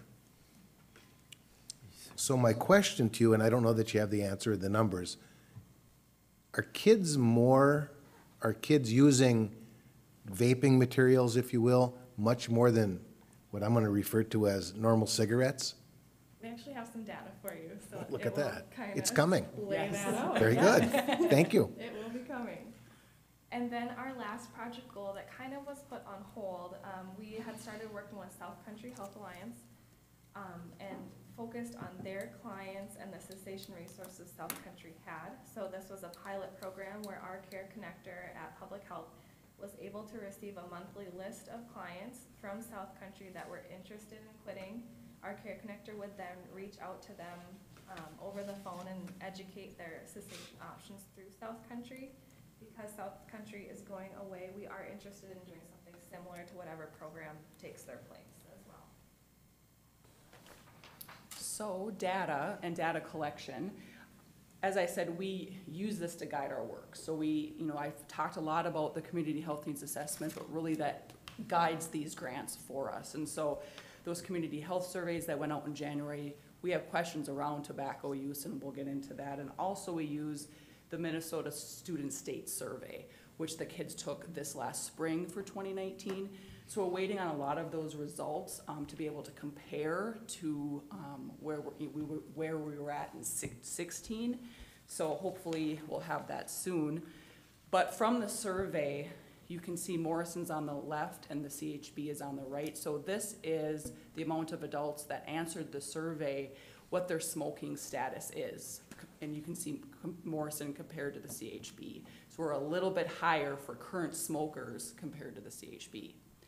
So of those people that said they are current smokers, the next slide shows reported using any tobacco products. So this could be any sort of tobacco product. This is the percentage that have used. And again, of those current smokers, this is the breakdown of the type of product they're using. Again, Morrison on the left and the CHB on the right. And then of those current smokers, the next slide shows how many of them attempted to quit within the last 12 months. And so pretty high percentage in Morrison County attempted to at least try to quit within the last year. And then this shows what method they used if they chose to quit. And I do want to point out that there is a section that says e-cigarettes on there, which is alarming because, you know, that's how e-cigarettes were messaged, is that this is a way to quit. Right. And so, you know, that's not unexpected that we were going to see that, but I guess that's why we're seeing the trend, and you'll see what the student survey looks like here in a minute. So the next slide shows the 2016 student survey. When I created this graph, we didn't have 19 yet. We do have data from Little Falls now. We're still waiting on the other schools. And so From 16 to 19, in the 1 to 10 day range of kids that have used across all grade levels between 1 and 10 days, has increased by about 5% in 8th grade, by about 8% in 9th grade, and by 10% in 11th grade. So it's going up. What we do know, though, is cigarette use in general has decreased a little bit because of the use of e-cigarettes. And really, the data isn't really good right now because e-cigarettes weren't introduced until, 15, 16. So we're just starting to gather some of that data and what that looks like. So the next slide shows from the 16 survey, that was the first time this question was added, is around e-cigarettes. So when we compared it to the Little Falls 2019 data, we saw that in 11th graders that have used all 30 days increased by 15%. Even though that's alarming, we expected that to look that way because of what we've been hearing about e-cigarettes.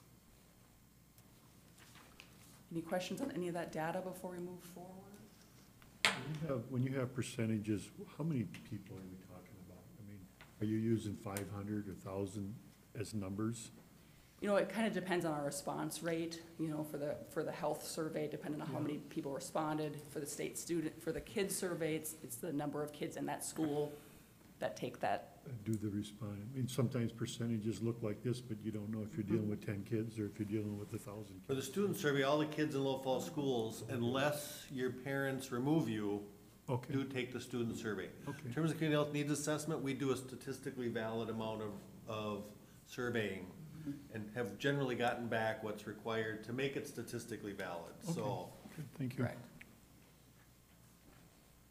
So looking at this data, you can see that our work isn't done because of this increase, especially due to the popularity of e-cigarettes.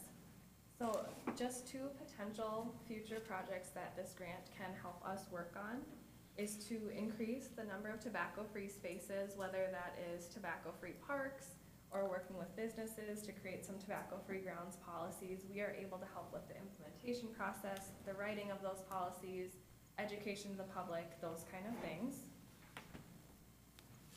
And the second would be to update some of those tobacco policies. So examples would be Tobacco 21, T21, looking at flavoring regulations.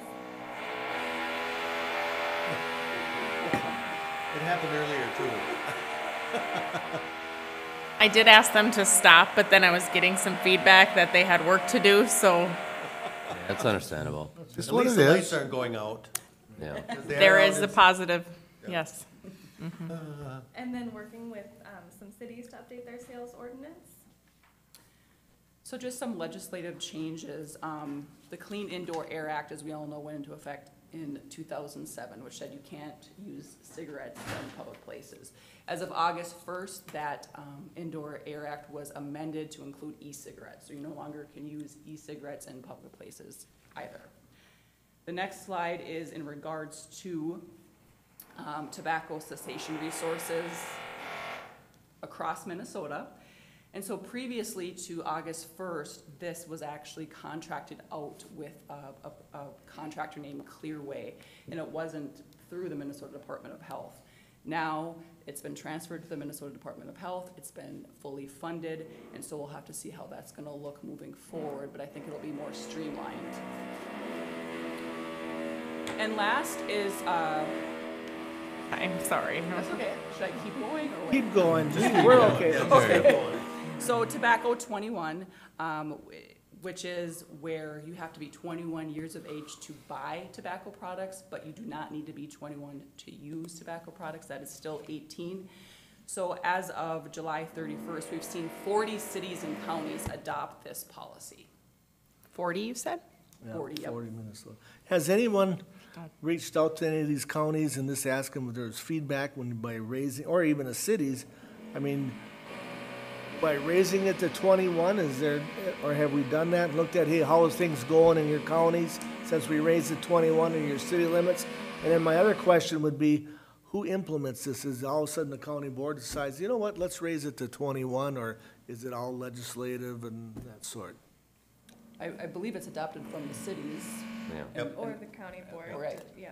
it So, depends. for instance, if a county implements T21, it only affects county businesses not located in cities.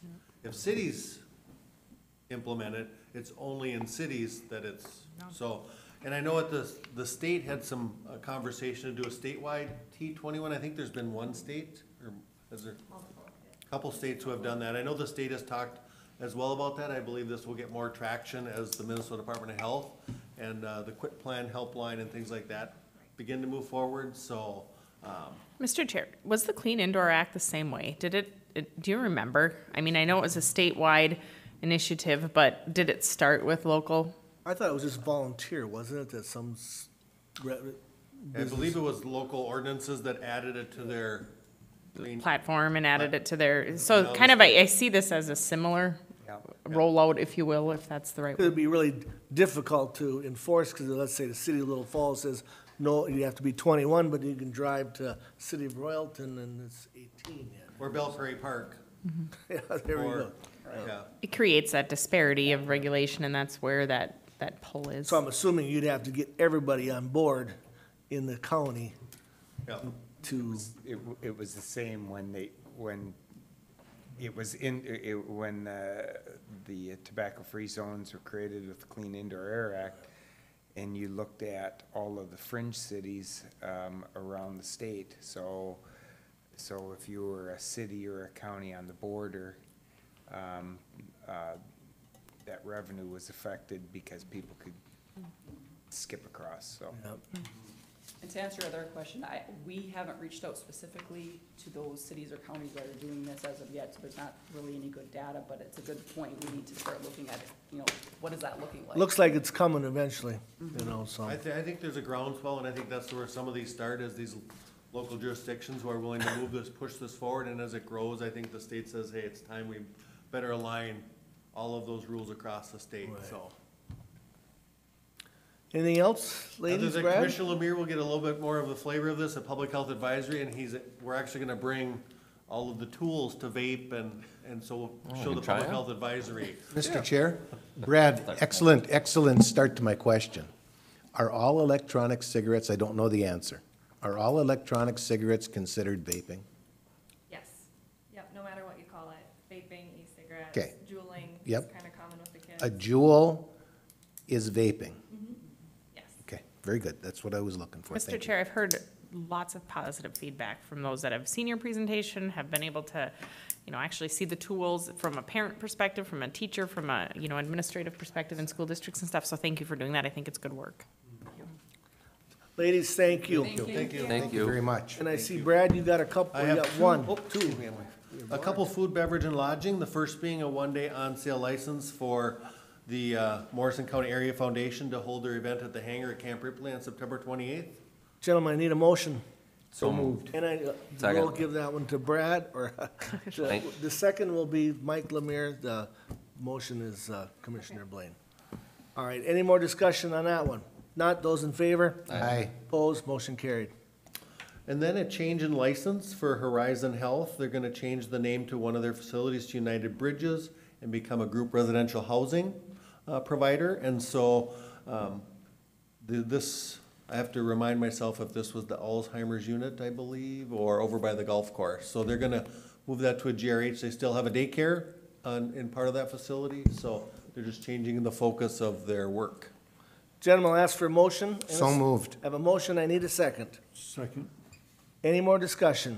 Not, those in favor? Aye. Opposed, motion carried. Thank you, that's Thanks, all I have Brad. this morning. Have a good Thank day. you, Brad. I see someone else out there, Katie, Extension. Katie, good morning. Good morning. Exciting to be in your new space today. There we go. You haven't been here yet? Not yet, no. Excellent. Couldn't come to your open house that day, so. So what do you have for us? Well, Extension has been super busy this summer. I'm sure all of you enjoyed your county fair just a couple of weeks ago. I got the opportunity, this was my first year attending Morrison County Fair. It was great. I really enjoyed myself being up there. And I know 4-H is prepping for State Fair, which starts on Thursday, so It's amazing. full in swing with summer. I don't know where August went. But other things from my side, with Morrison County, I'm sure you guys are aware of the local foods, local places that has been going on. I became a part of that back in the end of June, which you won't see on this because this is my July report, but in June we did local foods, local places. I am now on that steering committee. I'm very excited about it. There's been just a lot of really good work going on there that I think is going to be important not only to Little Falls, but Morrison County as a whole, with what that brings to your county. We also held a Small Farms and Alternative Crops Day, which Mr. Blaine was at that day, so that was super exciting. We were at Smoothies in Piers, where we toured a sunflower field, heard about their sunflower processing, got to taste some of their popcorn, which was all really very cool. And then we also brought in speakers, excuse me, from the USDA and the Minnesota Institute for Sustainable Agriculture, as well as Extension. We had about 40 people in attendance, which is really awesome for an Extension event. Just people that were interested in local foods as well as alternative crops. You know, when we look at corn prices and soybean prices and hay prices right now, they're not great. And so being able to provide an opportunity for people to see that there are other options, sunflowers being one of them, but we also talked about grants and loans and things that are available to people that are looking to get into an alternative crop space. So Nathan and I paired on that since it was both crops and kind of a small farms focus for that event. And then been busy with just kind of the standard radio, newspaper, all that kind of good stuff, and making sure that we're getting Extension's name out there and working to do that. So if you guys have any questions, I'm happy to answer them. Anything out there? Again, I know you're busy this time of the year, you know, so it's, Yeah. the turnout at the animals at the Morrison County Fair was unbelievable this year. Yes, That I just was there for just a little bit of the livestock show, and Yeah. it was great to see that. Yeah, if you look at my contacts there, that was just for the month of July, over 360 phone calls or walk-ins, which keeps me on my toes. And I'm glad they started the auction again for the youth in Yes. Morrison. You probably weren't aware of that, but I was. And a I nice did know thing- that the auction happened. I Yeah. wasn't there. And the nice thing is they can take their livestock home with them, you Yep. know, so after the bidding, so that's Yep. nice, so. But other than that, Katie, good information. Awesome work, awesome work, thank you. Thank Awesome. you. Thank you for, if we have events that you guys can come to, we'd love to see you there. You enjoy the rest of the summer. I'm gonna try. All right. Auditors report. Is that both you and Steve, or just you, Chelsea, or I think they're debating it right now. I say how we about make them both. both of you just come yeah. up and sit? You both sit and, Well, welcome. Good morning. Morning. and I keep forgetting, you always have to state your name for the records too, so we know who you are, but please state your name and what you're here for. Steve Messerschmidt, Finance Director, here to get approval for the publication of the financial statement. Chelsea Robinson, Morrison County Auditor Treasurer. What do you have for us? Well, this is our annual just approval process to publish our financial statement. We've talked about this information in here all year long, and we had the exit interview with the auditors here about a week ago, 2 weeks ago. I think so. And now it's time to get this published. We do something different with our publication with the vendor list. We wait till the end of the year to do it. I think it saves us some money, even though the cost of publishing this is getting ridiculous as far as I'm concerned, but what do you do? We have to Steve, do this it. also goes on our website, right, too? It's It also- does, yes, but we have to publish this, Right, and yeah. this year the cost is over $12,000 to publish this. In very, very small print in the back Right, of the yeah. paper. And But like it I is said, the law. Yeah. all the years I've been here, I think the only comments I've ever gotten off of this is I think people see their names in here and they're wondering why their names are. That's what I think everybody looks for, why is my name in there? They don't look at the financial stuff, Right. they just look at their vendor report Right, yeah. and see what their name is, and But that would be a legislative, I'm assuming. Yes. To get it changed where you could publish it, or somebody could come in and ask for the report themselves. I think eventually that will change over, but it's gonna still take some time. Not a good thing for the local paper though, you know, so I'm sure it's some revenue. And that is the debate. There's certainly reasonable people that disagree on what is most effective. So at this time, I'll we make a will, motion to approve the publication, Mr. all Chairman. right. Second? I have a motion and a second. Any more discussion? If not, those in favor? Aye. Opposed? Motion carried. All right, thank you very much. Thanks, Steve. That's all I Thanks, have. Steve. 1 o'clock, right? 1 o'clock. Thanks. All right, next on the agenda, we have some exempt permits, so I'm looking for approval for both. The first one is the Minnesota Deer Hunters Association of Morrison County to hold a raffle on September 20th at the Little Falls Ballroom. And then I also have one for Bethany Lutheran Church of Ramey to hold a bingo on September 29th at the church hall. Gentlemen, I'll ask for a motion for both permits. I have a Second. motion. I need a second. Got a second. Those in favor? Aye. Aye. Opposed? Motion carried. Next on the agenda, we have the cash report. This is a monthly report that we see every month, just to give you a visual of where we're at. One thing that I just wanted to touch base on, it's not in here, but just to give you an update, looking at interest rates and where we're at this year. So we've had about 15 CDs mature, anywhere from a 1-year term to a 5-year term. And just looking at rates of where we are at and the CDs maturing, and then where we're at today, our rates are higher. So it's an exciting thing. It's always a roller coaster as far as where we're at for rates, what's going on in the world today. But just to give you an idea that our rates this year, everything that has been maturing, except for one CD, we came in lower at 0.1%, but much, much higher rates on our investments. Long-term that are- investments, short-term. Are we still doing 5 years on some of these? I did not do a 5-year. Okay. The one CD that was a 5-year is a special CD for solid waste, and we're looking at projects in the next couple years. So I'm doing more short-term, but looking at 1, 2, 3-year investments, the rates are about 1% higher than what they're maturing at. So It's good to hear. just good news. So that's what I have as far as cash report, unless you guys have any questions. Mr. Chair, if I may. Yep. Chelsea, going back to that cash report, where it says forfeited land on there, is that the proceeds from the sale of the forfeited land?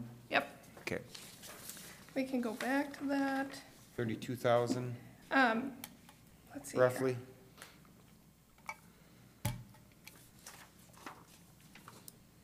I was actually gonna jump to that, that's not in the packet here. Okay. But I was just gonna give you a recap of our tax forfeited land sales. Let's So, go that route. This is Thank not in you. the packet either, but just to give you a touch base. So on June 21st of this year and August 9th of this year, we had 2 tax forfeited land sales. We had a total altogether this year of 83 parcels on the tax forfeited land sales. This is all together with both of them. 63 parcels sold, and so that brings us to about 76% sold. And we have 20 left that are available to purchase. The dollar amount that we sold these properties at altogether, $281,425. So thank you, commissioners, for working with me, setting prices. It's positive for Morrison County to have these 63 parcels going back on the tax rolls. Very exciting.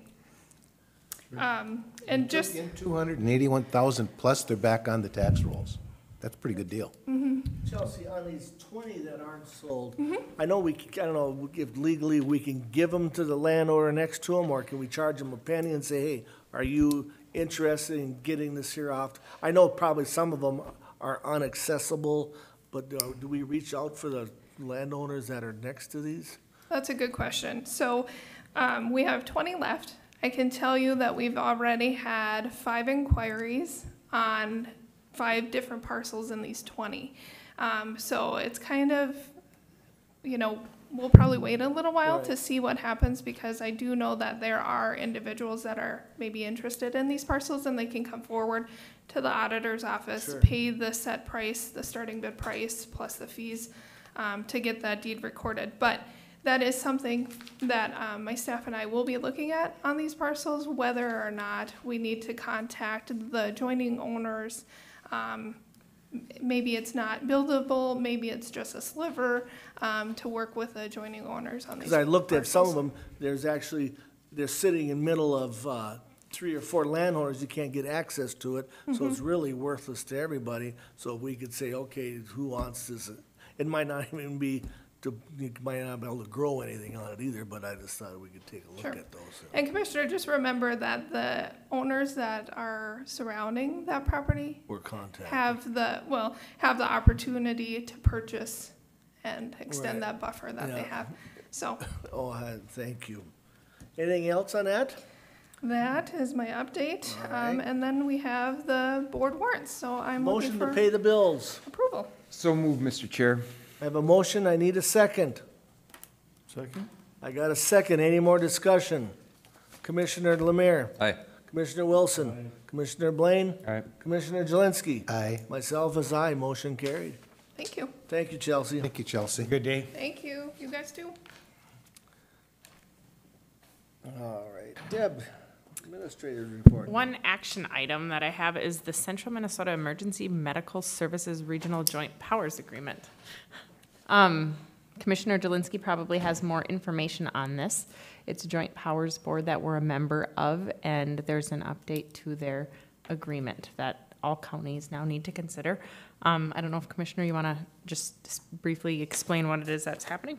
Mr. Chair, anytime that this agreement is looked at, anytime, all the players involved have to send it to the respective attorneys and make sure that it passes the smell test, call it whatever you want. And I honestly can't remember, but I think it was Sherburne County's getting out of this, I think, that caused the change.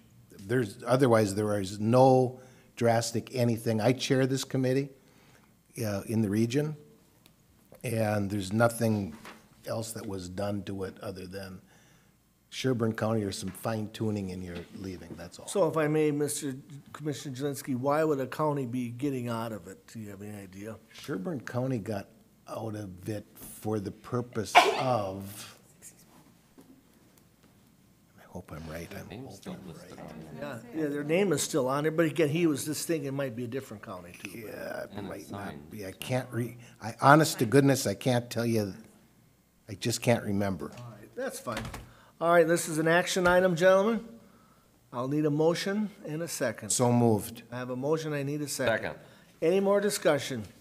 Not those in favor? Aye. Opposed? Motion carried. Thank you for that. Construction update. I don't have any more items, Mr. Chair. Thanks for asking. Good one. You weren't on the agenda with it. Let's take a look at it. Morning, Pete. Good morning. Pete, how are you? We still got some money left over, it looks like, so. Very kindly, sir. That's right. I hope so, I hear him drilling. Good morning, Mike. Morning. What do you have for us, gentlemen? Mr. Chair, members of the board, we got a budget update. I'll make it fairly quick. Not a whole lot of changes since we met as a building committee at the end of July. For the most part, if you drop down to the contingency, currently we're sitting with a balance remaining of $170,505, and we're pretty well well over the halfway point with the project timeline. So as the phases start to wrap up, hopefully we can maintain a balance in that number. We did add a number to the last line item, if you remember back, the miscellaneous owner bond proceeds, and currently we have a balance in there of right around 1.7 million, so things are looking good right now. All right, gentlemen, any comments, questions for them at all? Anything that you guys looks good, there's no concerns, where it should be moving around as stated, huh? Upstairs right now, we're to the point where we're sheet rocking up there, so, we're kinda over the hump with a lot of things up there right now, so it's, I shouldn't say clear sailing, but we're not uncovering anything else at this No point. more asbestos to come up on us, huh? No, there is some that we have, but we know about it in Right. future phases, but other than that, that's it, so. Mr. Chair, Mike, I'm wondering, did you have them drill specifically when Commissioner Blaine was talking earlier, or was that Well, just a when coincidence? you texted me and said, Mike, have them drill. Oh, yes. Excellent. We'll- That one we'll- backfired, all right. That'll be another matter that Commissioner Blaine can take up with you, Deb. Nice, Mike, very nice. No, I didn't. So Other than that, when will that be done upstairs, approximately? construction portion should be done in December, upstairs, yeah. Then they'll start on the next piece. Yeah, we'll So have, December. move in with furniture and Yeah. then the moving and stuff like that. So you can We'll have start it on all the done next by week. next year, Yes, end of next year? I That could- phase, Well, no, I meant everything done by the end of next year. that phase will be December, this one that we're working on. But the one that like the sheriff's, DMV, that's gonna be 21 maybe, huh? Yeah, that'll be next year, and the DMV, isn't a real large space, so it's probably 20% of the size okay, of sure. upstairs, so Well, that's that should good to go hear. pretty quick, so. That'll probably be more of the people getting used to going over here with it. That'll be the key one, So as long as we have great signage, that should be no problem. we're working on that. They've tried to muzzle me for months now, so. That was pretty appropriate. It was effective. It was effective. We had to joke about it at least anyway, so. Glad you got a sense of humor, Joke, Commissioner. but that's what they're I'm saying. glad you got a sense of humor. All right, gentlemen, good enough. Thank you for the update. Thank you, guys. Appreciate it. Thank you. Anything else, Deb? Thanks for asking. I don't have anything else. All right. Actually, I do have a quick question about the AMC Fall Policy Committee. I don't know who's all planning to attend, but if you are, Alec, right? yes. It's a Thursday and a Friday, the 12th and 13th, I I'm believe. on this floor, but I'll let you know end of this week. Okay. If I am, I'm not gonna stay overnight, I'll just go. And also, just to give you guys, I will not be here next week for the planning session, so Commissioner Lemire will take over that. Otherwise, how about committee reports? And let's see who we should start with. What dates are we talking about? So we're going out 3 weeks, because we have Labor Day in there, so we have 2 planning sessions. So August 25th, all the way through September 14th. 25th through the 14th September. And I keep a running tally who I go with next. Oh, Commissioner Blaine. What do you have for us? Well, Well, you hate being first, don't you? I like Jeff being first, that way we're all covered. yeah, exactly. I gotta let everybody start first. So,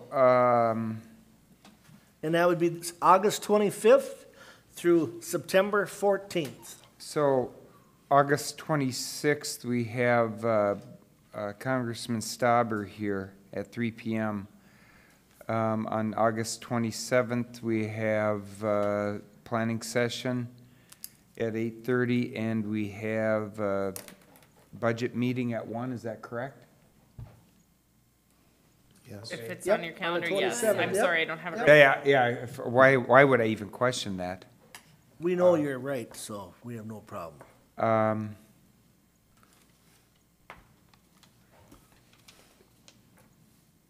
So September 3rd, Tuesday, September 3rd, we have planning session. Yep. And also a budget meeting at 1 o'clock. We have Board of Adjustments at 7 PM that evening. On the 5th of September, South Country Health Alliance. On the 6th of September, 8:30 Public Works Planning Meeting. On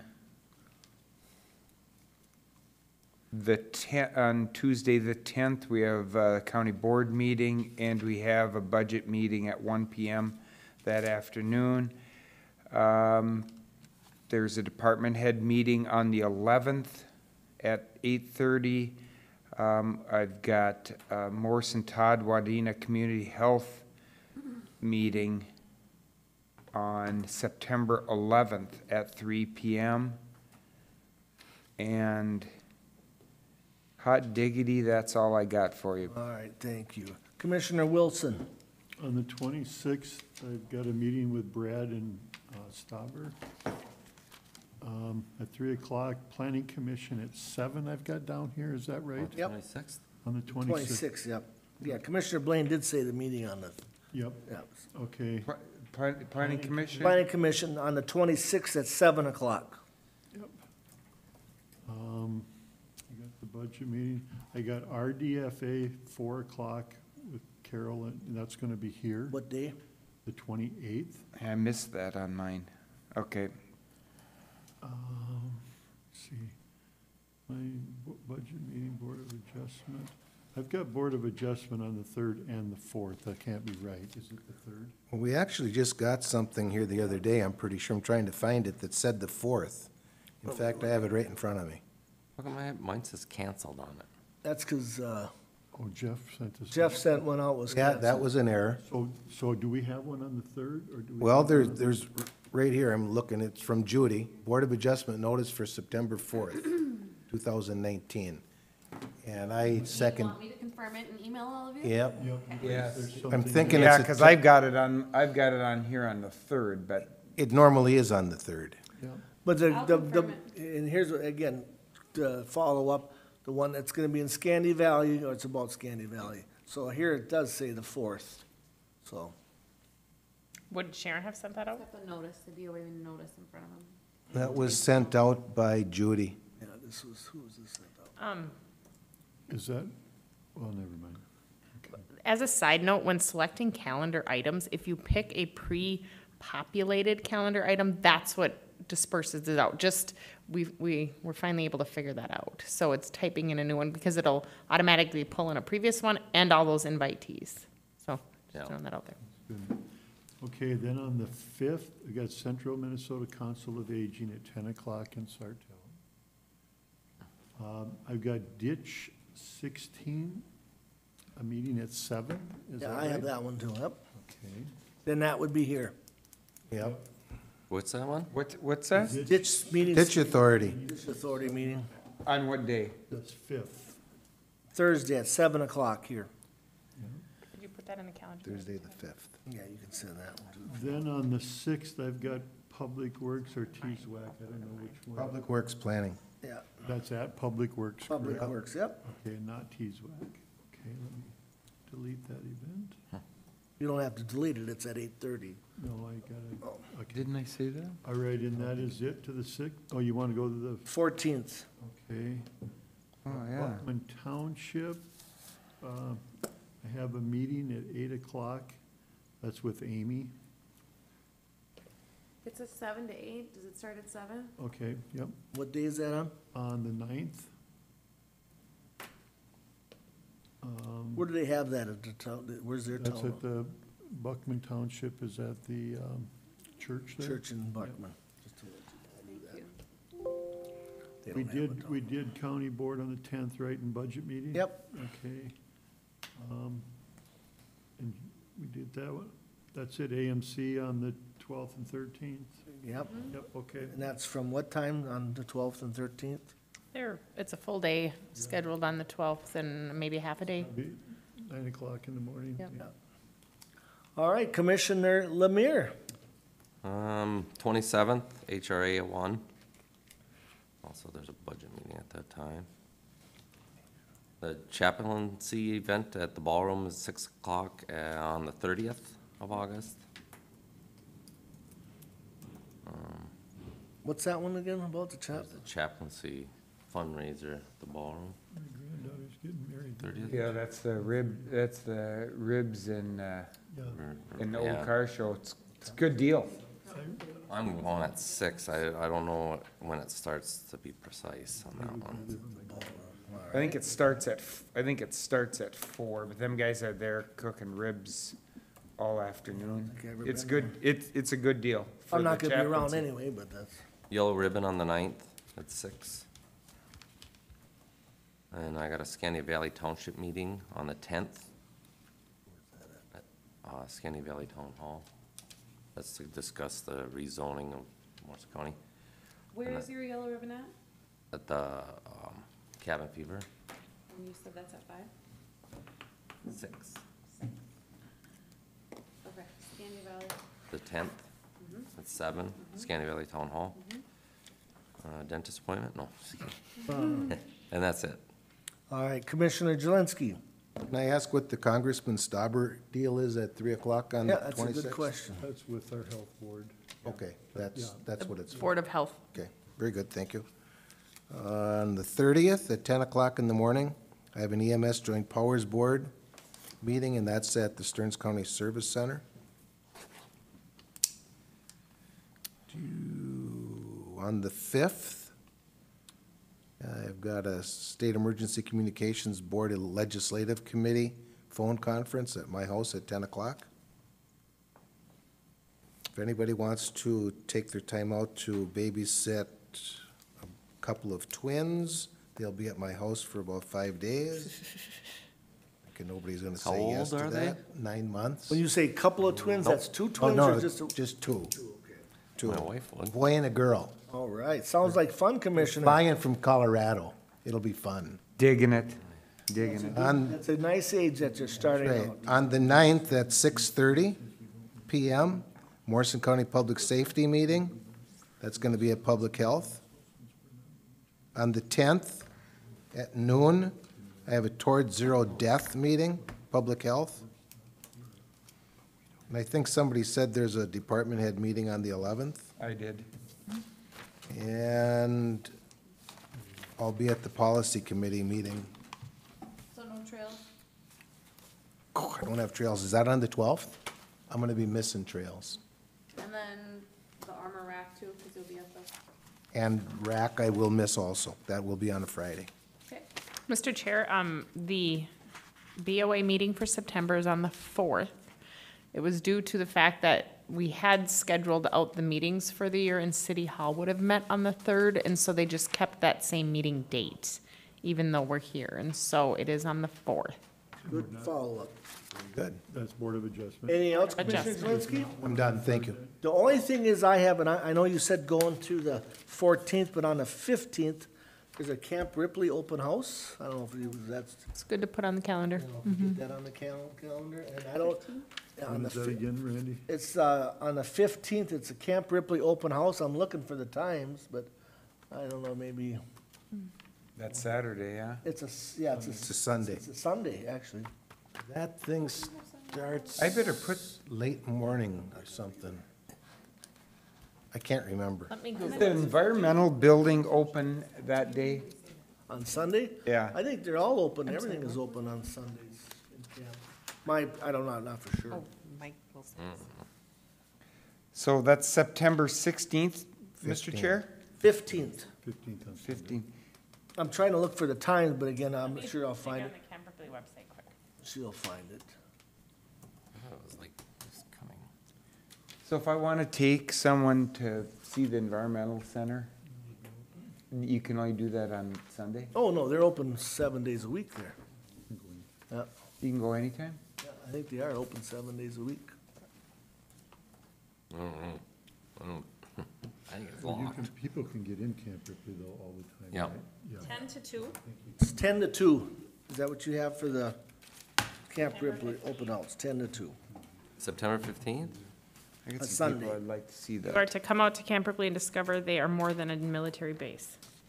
They'll feature U.S. Air Force vehicles and aircraft, displays, demonstrations, live music and vendors. I gotta work. And at noon is the ceremony. I have to stand by fire truck all day. Take a chopper for a ride. And then Tabitha just pulled up that barbecue, the Happen to see that? Chapin C is from 5 to 8 on the 30th. 5 to 8. Yeah, at the ballroom. So thank you for that. Lots of barbecued ribs and craft beer. I would be at that one, but my granddaughter's getting married that night, so I will not be there. And I say I won't be there either, I'll be out of town, so. All right, anything else on the agenda? Otherwise, I'll ask for a motion to adjourn. I'm going to move that, Mr. I Chair. have a motion, I need a second. Who was? Mike Wilson is the second. Any more discussion? Not, those in favor? Aye. Opposed, motion carried. Meeting adjourned 11:25. Who's going to Lake Shamana for the public hearing, Not me. for the public meeting?